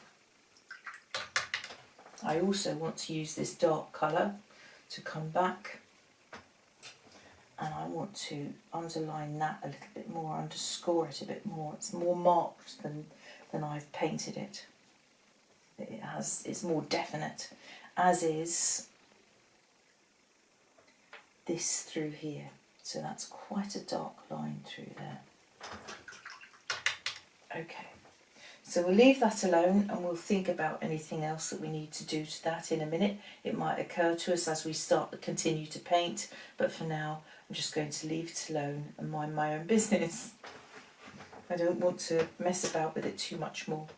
What I would like to do is come through the areas of greenery that I have here, and I want to put in a very pale green to start with, almost a yellow. So using my raw sienna, I want to come through this area over here and simply lay in this pale colour, and I'll explain why in a second. I want to put that through like that, and I've got that colour that I want to introduce to this through here, and it's going to come all the way along through this bank of foliage here. This is all reeds and grasses, so I want to do that through there, and I need that to dry before I can go back to it. In the meantime, I'm just going to come through this area here and pick up the green and just smudge it and budge it and nudge it across the steps so that it's soft and it just falls back and goes back.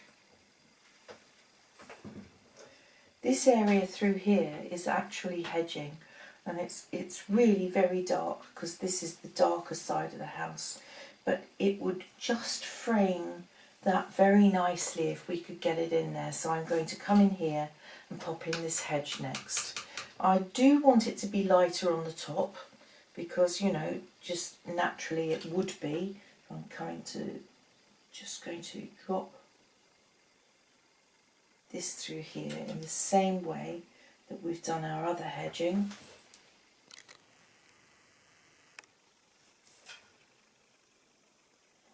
And it'd be lovely if we could just do a little bit up like this, teeny little bits up in front of the house.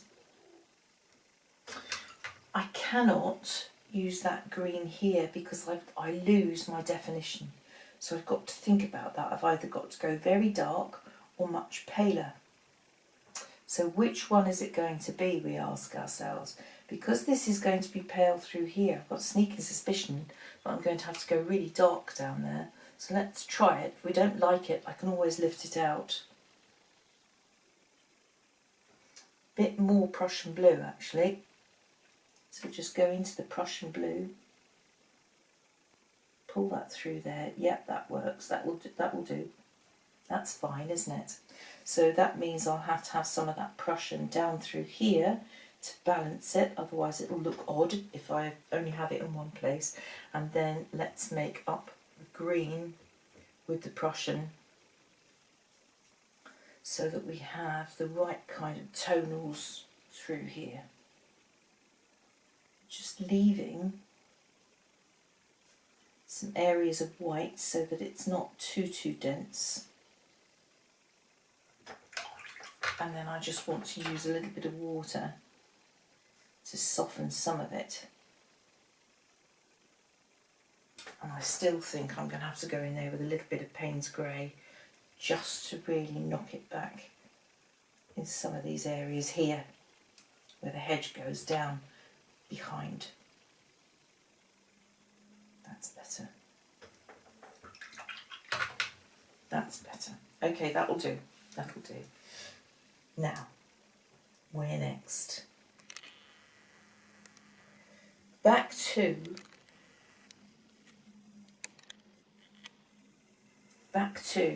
these two areas because I want to come back in with my masking fluid. I can see rushes in this area here, and so I think I want to reserve some of that space and put some nice rushes in. And the best way to do that is really with a rigger brush. So I wet it, come into my soap, and then I need to get rid of the bubbles. Don't want the bubbles on the brush.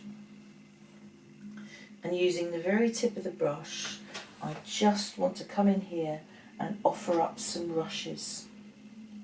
So thin lines here and there. Don't want too many. Curl some over into the water.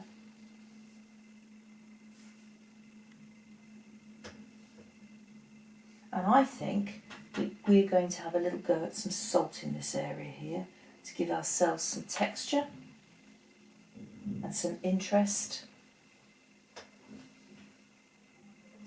And these rushes will stand out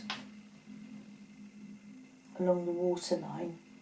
They're not rushes, I think that they're irises, water iris actually. So I'm going to put some in there too. That'll do.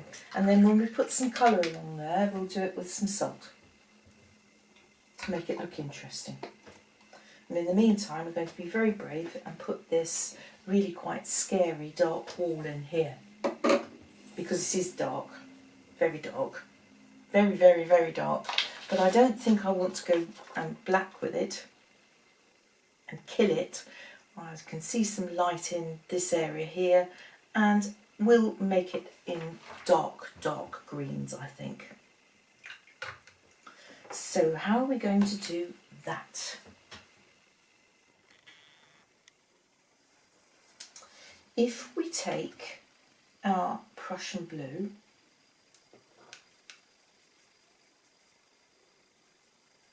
like that, and then I'm going to take some burnt umber.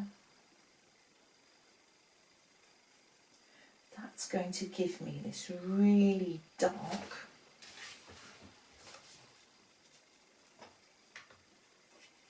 look at that, bottle green, interesting colour.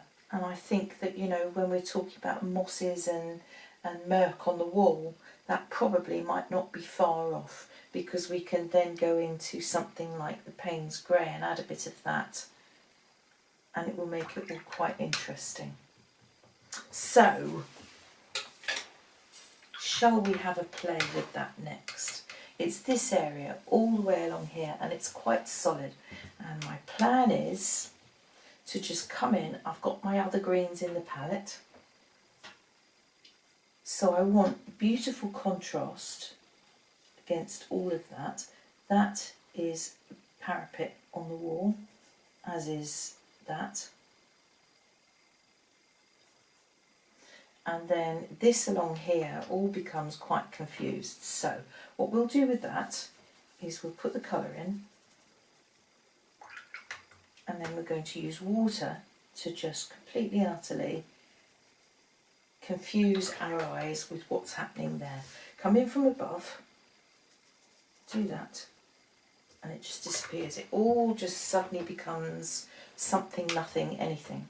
I want to drop in a bit of paler green through here,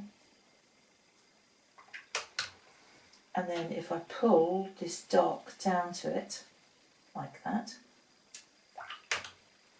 and then I want really dark against the water's edge, so I know I want dark against those bushes there.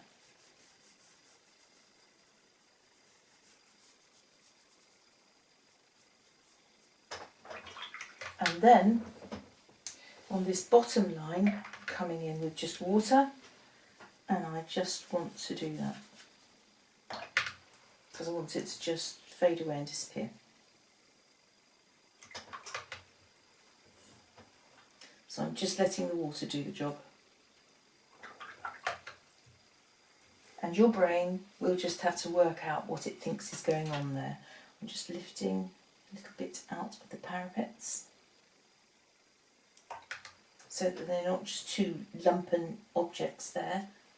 So this is a dry, well, it's a damp brush, but it's a thirsty brush because I'm drying it on my cloth so that when I come in, it lifts the colour out. So that's fine, that's okay. What I might do is come in with the Payne's Grey, just in a couple of areas.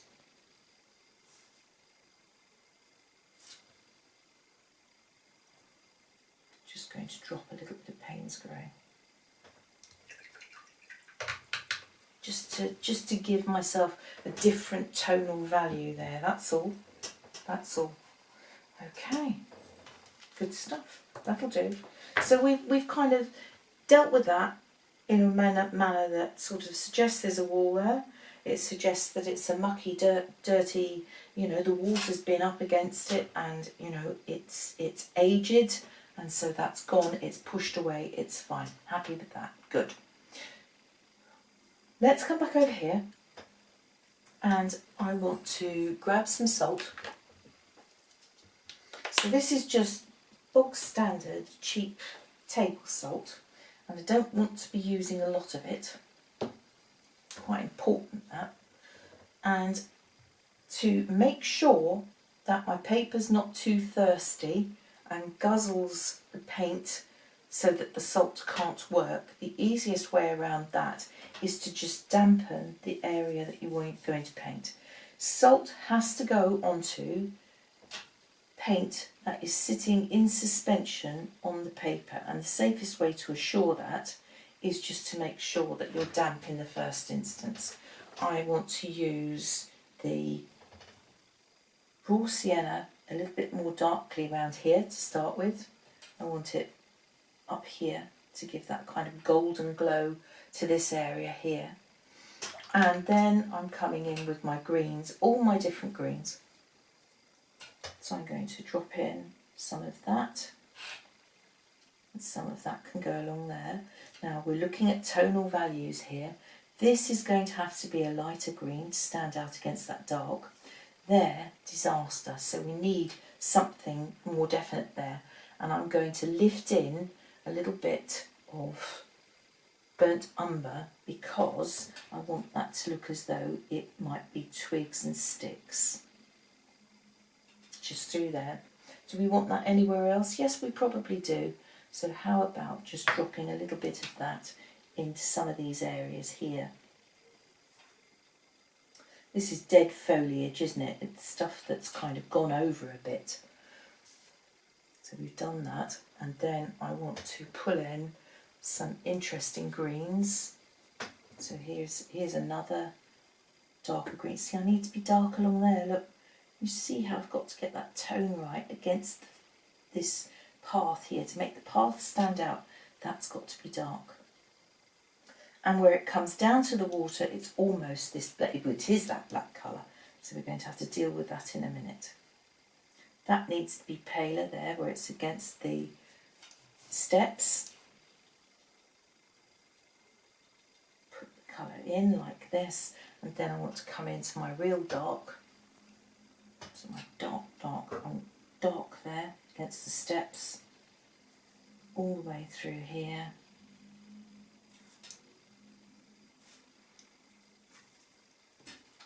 Pull some through here. This is in real shadow, some of this down here, so we've got to be brave with it. And then into this area, and this is what will make our little leaves show up so well, because of course they're going to stand out against this darkness here. And now I want to go into my Payne's Grey, and I'm going to drop some of that into different places as well.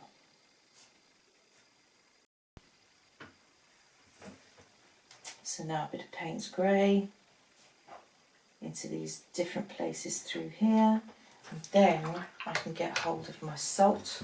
So only a teeny bit, tiny bit of salt, and I'm just using the tip of my finger. I want to come through there and just lay a tiny bit of salt in there, and hopefully that might give me a little bit of texture and interest. I don't want too much, because if it's too much, it will just obliterate everything that we've got. Now, just as I did over there, I'm going to come through this bottom area with a damp brush. To soften it. And just keep coming back with a clean brush, like that,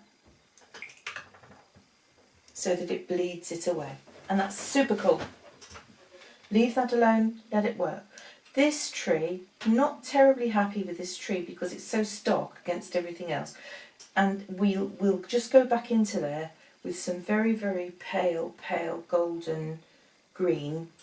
And I just want to give a hint of a few leaves left on that, like this. It's just two. And to push it back, I'm just coming in with a damp brush, and in places I just want to... So all I'm doing is giving it a haze, but it stops it from being quite so scarily blatant there. Bit of green in there. And again, just dampen some of that so that we don't have 3 or 4 green blobs, that's all. So just a haze, but it's pushed it back, and now that's not the first thing you look at, so that's really good. Salt's starting to work, which is exciting, always exciting, and in the meantime I just want to smarten up this line here. It's a mess. I'm coming in with, this is a Payne's Grey mix with burnt umber, and I just want to run that down there to tighten up that.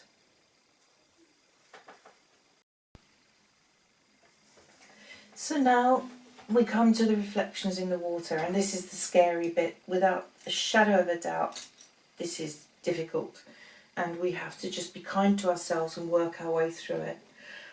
I want to share with you something that's quite important when you're looking at water and reflections.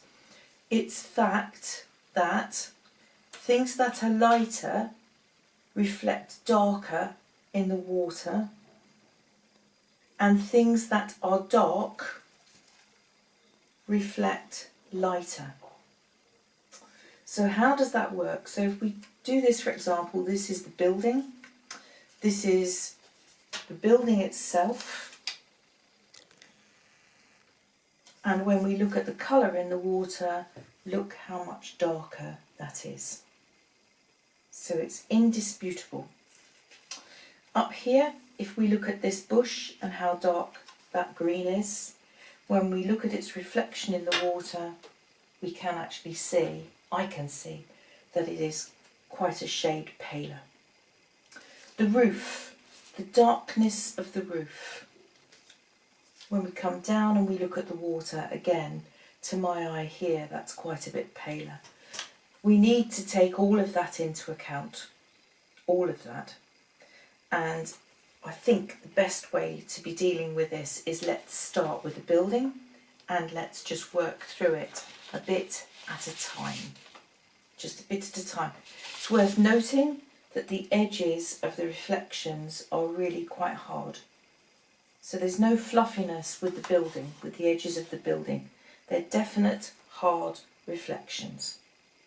Let's make up the blue first, and I think to paint in the building is going to be our first best port of call.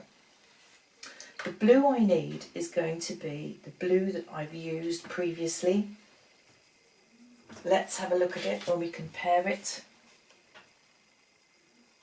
So there it is, and when I look at that blue and this blue here, again, not too far off. Not too far off. It's maybe got a bit of green in it in the water, so I'm going to go that route too. Just lift a little bit of green across into my blue, because the water will have this greeny hue. Oh, I'm happy with that. That's much better. Let me just make sure that I have adequate paint. There's nothing worse than starting to paint your way through something and the wretched stuff runs out on you. So yes, that's the colour I'm after. And the way I want to approach this is to think about this edge first, and then I will move my way across the building through the whites. I'm not going to initially worry about anything, any darker shadows and reflections that come across it yet. Worry about that in a little while. Therefore, with a brush full of paint, I want to come through here, and I'm going to drop this in through here. One stroke, just keep it clean. So through, and then when I get to this edge, I'm going to wiggle it up through there. And then that comes up to the side of the chimney. Then another brush full of paint. If I come through this side of the chimney, I've got all sorts of stuff going on here, but what I'm going to do is just load at the moment. Fill it in, bring it up to the chimney like yay. Leave it at that. I want to come through this area. I'm going to just ignore windows for now. Don't want to know anything about windows, not interested. So through here, up to what would be this peak here. And then I want to come over through this area here, and this time up straight through there, and then it does all this as it comes up through here. And if I do that fast and furious, I keep it clean and I keep it smooth. I don't like that on there at all, so that's going. And that gives me that part of the building. That's my reflection of the white walls in the water. So breathe a sigh of relief.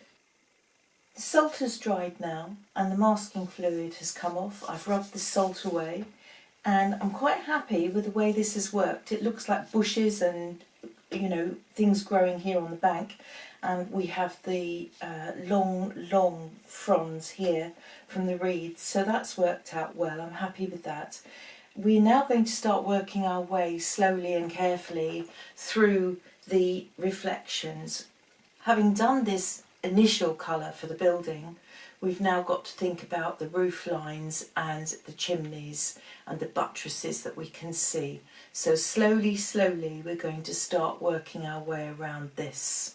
I want to come in first and just do the bits that I can do, that I can understand and I can see. And the first thing I want to approach here is this buttress that I can see up through here. I'm just going to lay it in. We'll deal with this edge in a minute, but I want to pop that in, and that comes up through here, takes a dip in there, and then comes to about here. This edge down here, we come in with a damp brush. I've cleaned it and I've just kept it damp, and then I can just bleed that into the green, gently like that. I want to leave this because I'd like a harder edge along here for the darker chimney. We'll leave that for now. Go on and do something else. The windows, let's have a little think about some of the windows and some of the shadows and reflections on the building. I'm just coming through with a dark. I want a dark, so this is technically what we call muck off the palette here. And I want that dark, that mixture of burnt umber and French ultramarine. And I just want to put some of my window sills in. So we're seeing marks like that in the reflections. And then we're coming through like this, with that across the middle of the window like that. We can see that. And I want to move on round to this one. All I'm seeing here is underneath the windowsill, and then this kind of shape in the window. So I'm just gently putting that in. And I'm just suggesting all of it. I'm not painting precisely. This with a damp brush, I just want to blend and bleed that a little bit like that. And then if I come through to this window here, perspective's important here. So I'm looking at the picture, I'm looking at it, I'm working out what happens. This comes up this way, interestingly enough. This has got quite a steep incline on it too, like that. And then we're through here. And then we're just seeing some of the bars on the windows in the reflections, not a lot. So just do this. I'm going to make the windows darker in a minute, but I won't do that until I've got my main, I won't, I'm going to shade the windows a little bit in a minute, but I'm not going to do that until I've got the main events in here.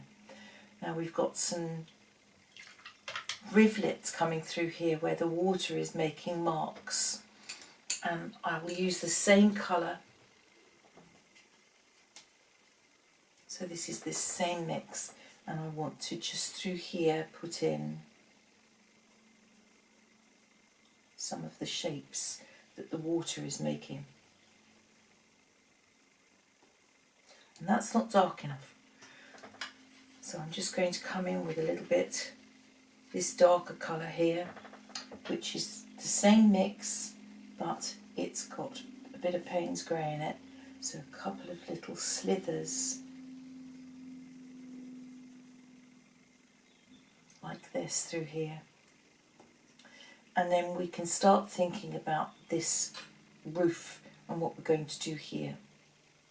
So up through here it's really dark.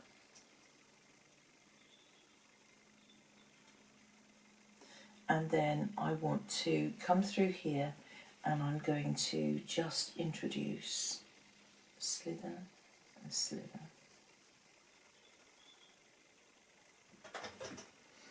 And just enough water on my brush to be able to pull this up here. And when it gets to here, it does some strange things. So it curls in, and then it's straight, and then we have a kind of twist here going on. So we've got the roof line, and then it does that, it does that. Let's pick up some more paint. not dark enough. Pull it through.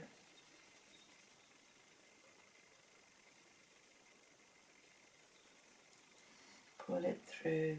That's a nice straight edge along there. And it comes up to the chimney. And when it gets to the chimney, we have the chimney in. And that's not really very red. We can add a little bit if we want to. Give it that pink hue.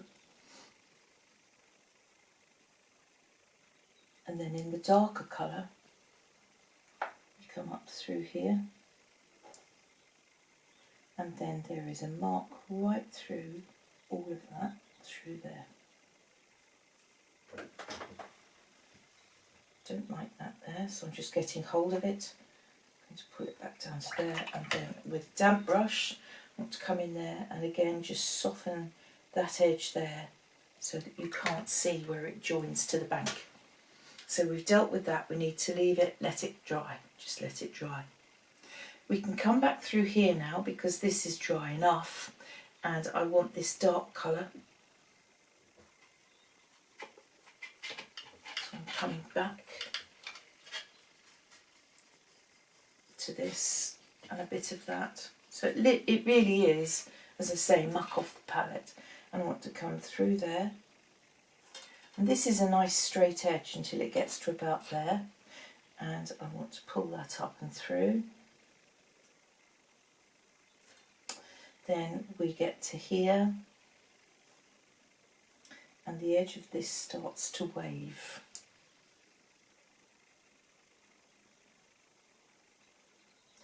And a little bit this side too. Leave a slither of white.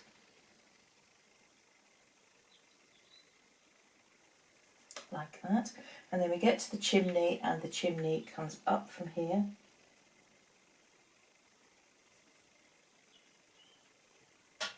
And it has quite a flat top, and something that we can see in the water but we can't really see on the chimney itself is there's some kind of cowl on the top of the chimney, so it's quite nice to put that in there as well. And we've got dark across here because this echoes that there. So I rinse, dab, dab, and again I come in here and I just do this. And whilst we're on that, it reminds us to look here and to see that, and we need to have something there too. So I'm going to come in here, and I just want to introduce the idea of that parapet there from the wall. So I rinse, dab my brush, and again just gently pop that underneath there. So we're starting to get there with some of the shadows, so that's a relief. We're seeing that it's starting to make sense, and we've got a reflection, so thank goodness for that. Now what do we do up here with this roof line?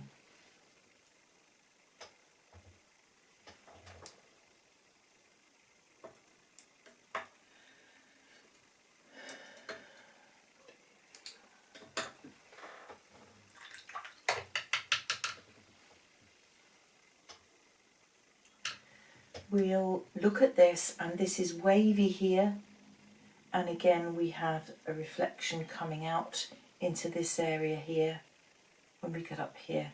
So we've got to think about all of that and how that works for us. I need the dark, so I'm coming in and picking up that dark colour again, filling the brush, and this time this comes from down here. And we've got that curve up to there. Just following what I'm seeing on the page. It comes through along there, and then this is a bit wonky.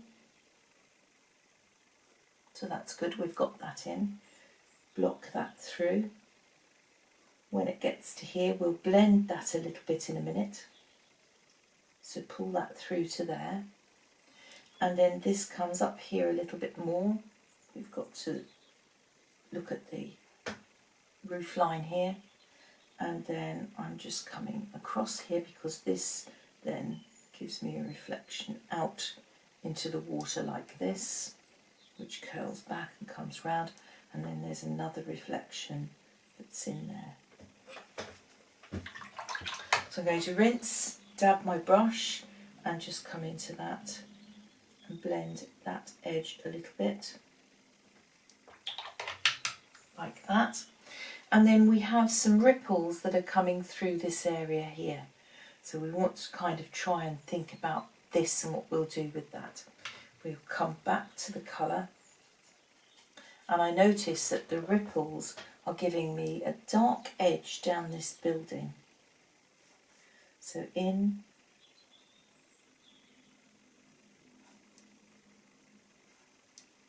and I just want to echo that edge along there, and then through here we've got some definite ripples like that. So we'll just drop them in there right now. This roof line here, we've got some darker ripples through there. So again, I want to pick up my colour, and I'm going to come through here, and just through this roof, just want to pull a couple darker ripples. What we're going to do is be a bit clever and do some of that too. To just give the idea of the water washing around. I want some of this, the darkness of this, I want to bring that through to there, like that. And the same applies down this edge with the dark colour which follows this edge. So I'm just going to come down there, I'm going to put in a few little ripples through there, and then I'm going to just, I suppose this, what we're looking at here is the darkness that's along this area here. So that's all right, that makes sense. We can our brains can understand that then and know what we're looking at. So that's good. And then we need to be thinking about darkening some of the windows. So for that, I'm coming into the sky colour, the original colour that I had in the sky, the grey, and I want to just come in and lay some of that grey, not too much, into the windows, so that they're not too light. So that's good there. Happy with that. I've got a hint, this mark that we have here along the roof line, I've got a hint of that, so there's going to be a little bit of that in there. And I want this line down the building here, so I want some of it. So we can just pull that through, and we can wobble that a little bit, like that. And I'd also like to echo this here.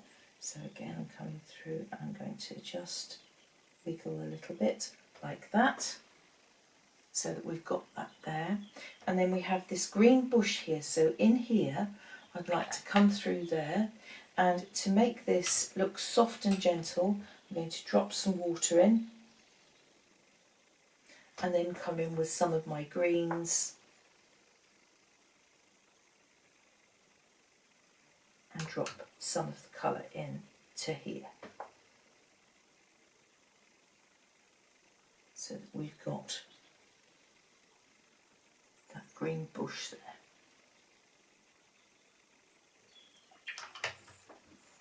Bit of yellow.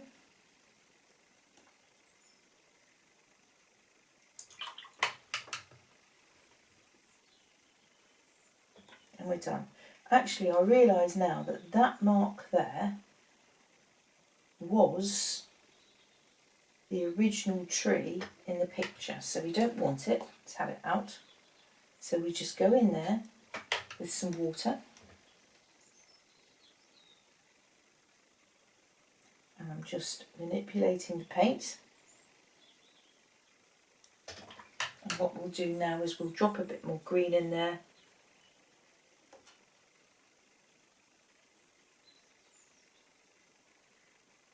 so that we obliterate the mistake.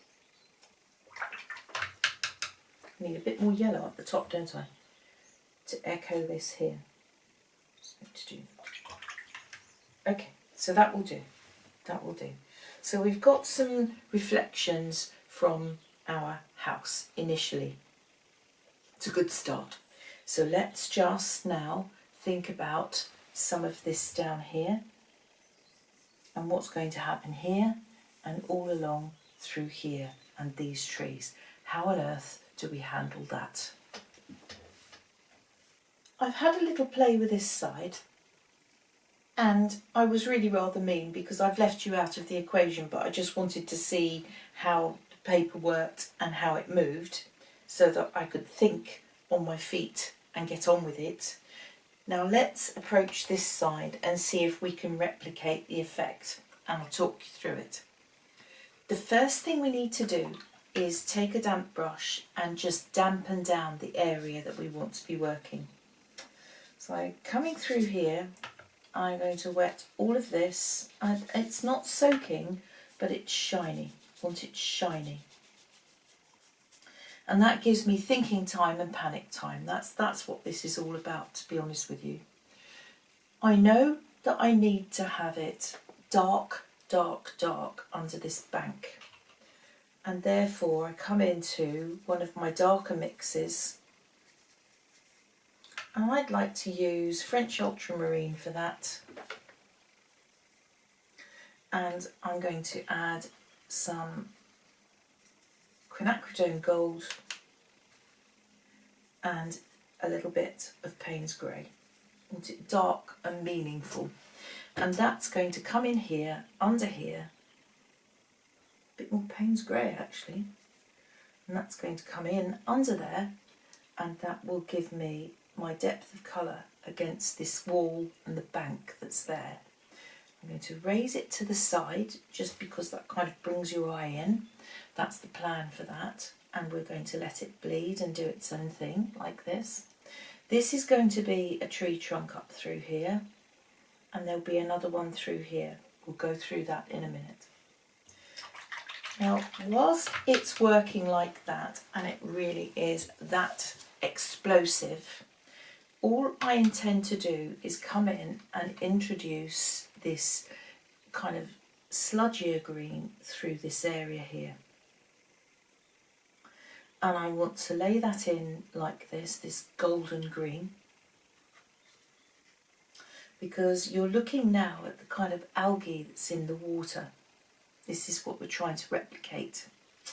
And then we get to this stage where we've got the ripples starting, and my paper is actually a little bit too wet for that at the moment. See how that's bleeding too much? I don't want it to do that.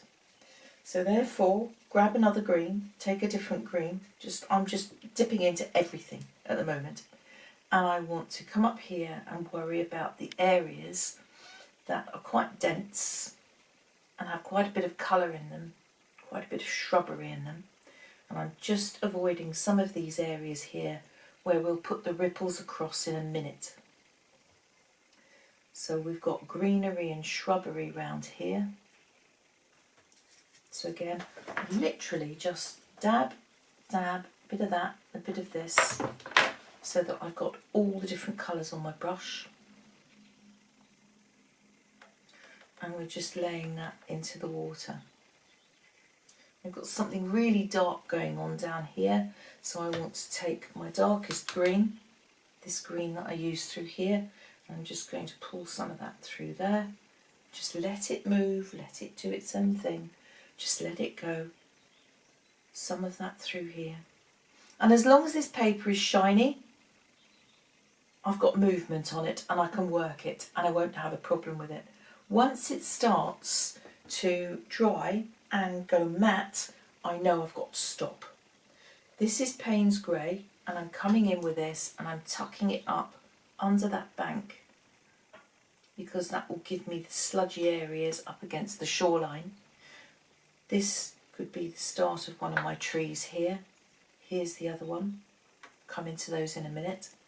And then this dark area that I've got here, I want to just reinforce that.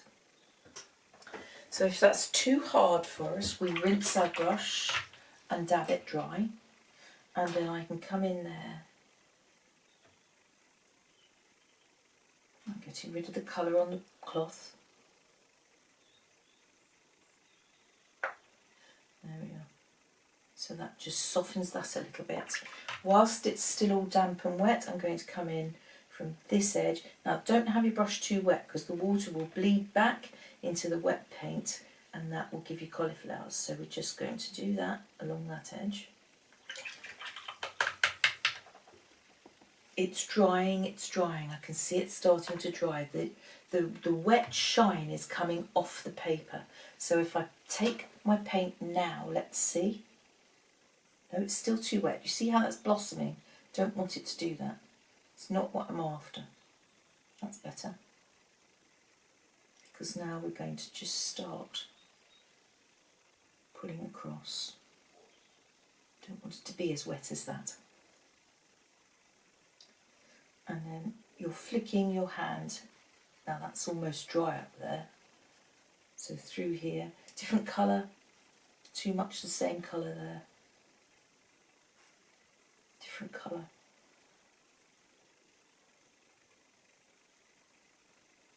And you're just pulling across like this. Shattering it, just shattering the water. This through here. You can't put that into the building because there is no greenery in front of the building, so just be aware of that. I want to pick up a bit of that and drop a bit of that in there just to make it more interesting. Same applies there. And as long as that is still shiny and it still looks like that, I can go for it. I still want some more lines through here, so I'm just waiting. I'm going to pick up my dark green, but I don't want it too wet, this brush. So I'm just dabbing off the excess, and then hopefully when I come through here, no, I want it darker. So there's the green. Now I'm coming into the blue, French ultramarine, and burnt umber.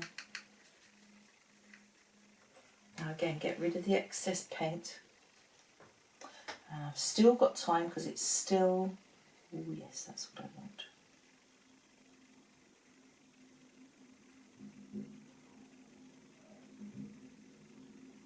There we are. So this is the colour I'm now wanting to use to pull some more tree trunks up through there. Still a bit wet, look. Let's get rid of the paint from the brush.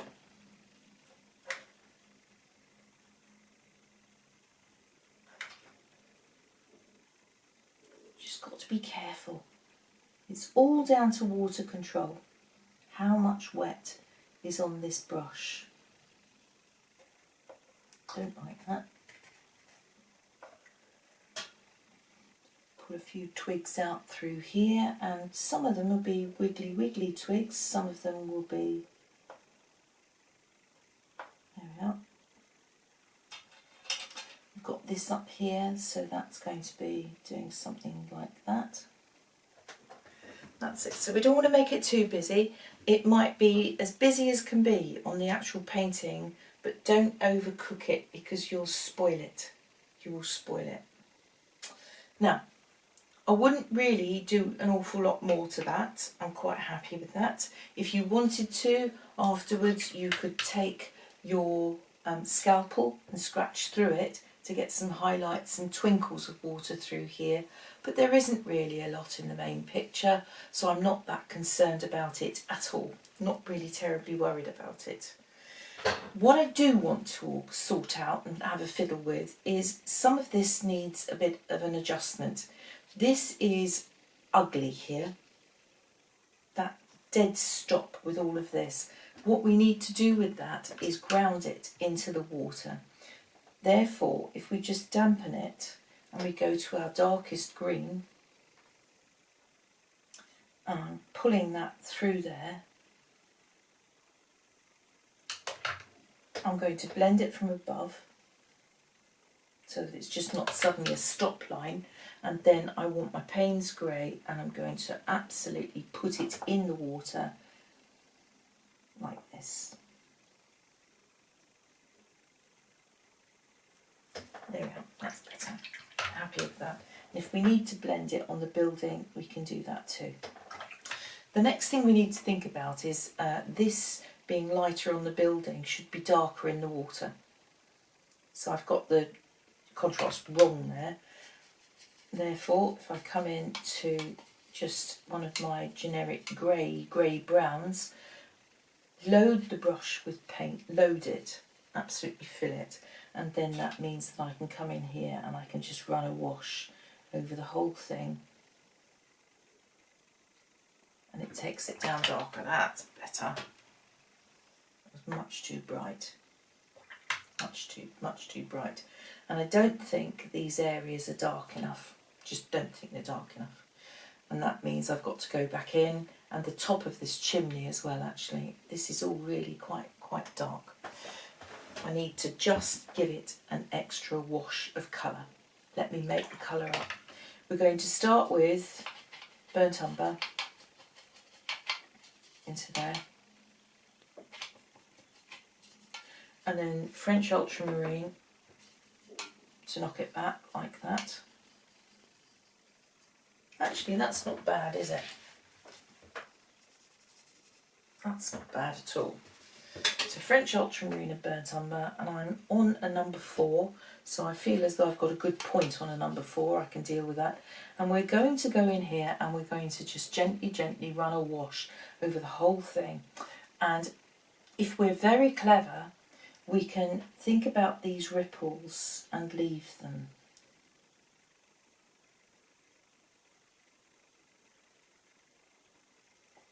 So that it looks as though they're running through the area that we're painting. So I'm going to just come back in and give my outline through there. I want to come back and echo that and that. This runs right through the chimney. Load my brush again, the whole brush. Keep this leading edge wet so I can come around that ring that I put in there, like that.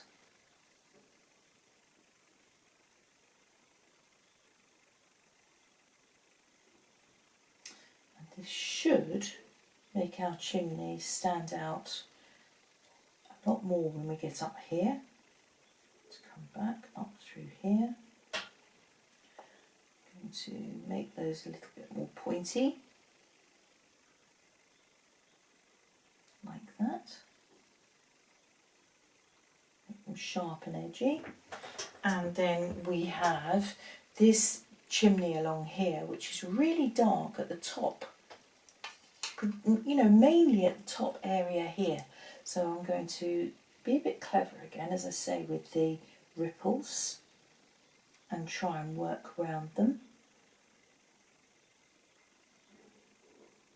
To make them look interesting. And I want to load that in there. And the key to this is making sure you just have enough liquid on the brush, lots and lots of wet on the brush. So I'm going to just make that a bit darker in there, but I want it lighter in the middle. So rinse, dab, and then come in and just blend like that. And I'm going to ground it to there, because I'm also going to have to come along there and continue that dark right through that bank. So I want to do that. And this chimney is also a lot darker. So now that this is dry and I can get there and manipulate it, I want to come in there. I'm going to leave a ripple there. And we're going to do that. Like that, okay? So we've got these kind of varying degrees here through here, which is fun. That means these aren't dark enough. We're balancing out with what we have here now.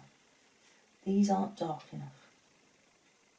I'm going to exaggerate them.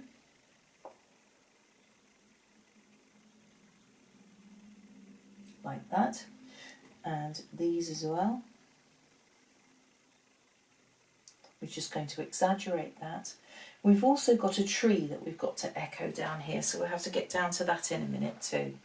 That's quite important.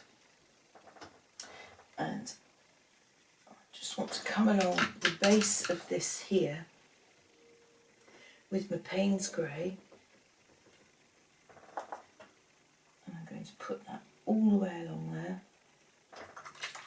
and the intention is to soften and blend it that side. Rinse, dab dab, come in, soften and blend it that side, so that that all just kind of blends and mixes on the water like that. Alright, that's better. That is better. I want to darken these ripples here out amongst against the building itself. And now we look at it and we assess it and we see what we think. I need to put some greenery up here and halo it around this bit of the building here. It's quite important. So I need to come up and just dampen this. I'm not going to touch the building because I don't want any of that to run. I'm going to go in there like that. And then we're just going to take some of our greens. Any of them, doesn't matter really. I'm just taking my yellowy green here and I want to just drop some of that in through the water like this. Now we don't want too much the same colour. So that's a little bit of that. I want to come back, pick up a different green. One of the different greens. And then I'm going to come in here and I'm going to drop some in on that side so that we can see it through the ripple. A bit more. Like this. And then I'm going to leave a gap and then I'm going to do a bit more in it. Oh, that's not wet enough.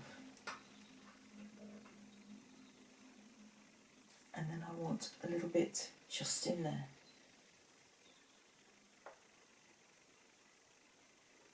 Bit more, bit more, bit more, bit more, bit more. Like that. Bring that green down into there a bit. So that echoes the tree that's up here. And it's darker than we're seeing in reality. So that's got to be good as well. And that is true when we look at the painting, the photograph. This is darker than this here.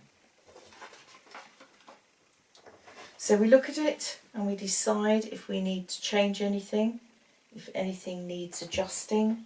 I think I need to do something with this because this isn't dark enough compared to that there. What do? We just wet it. So again, damp, damp, damp. And then go in with a darker coloured paint and just pop a little bit more in there. That's better because now we're seeing that there is actually greenery there. So that works. Happy with that. I will be thinking about looking at the chimney. I'm still not convinced that this chimney's dark enough, you know. I'm going to have one more pass at that. So here we've got, that's burnt umber. I'm mixing it with my bluey burnt umber mix. Just careful along that edge because that's damp now, isn't it? Just want to bring that down there. And then I'm going to do that to soften that edge. That's better because this is light and now that's darker. Oh, that's interesting. My green's running into it. I'm going to let it do it. Just going to let it do it. See what happens. That's all right. Okay, so I do officially declare that I'm finished with that. If I fiddle any more with that, I think I could mess it up. So I'm just going to leave it alone and not overwork it.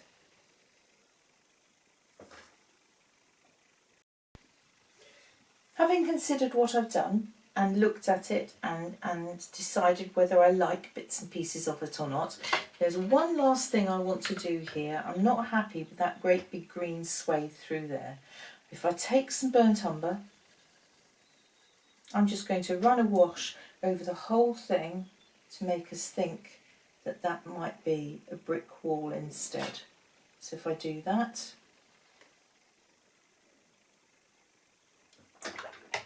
I think it's more comfortable. There we go, final tweak.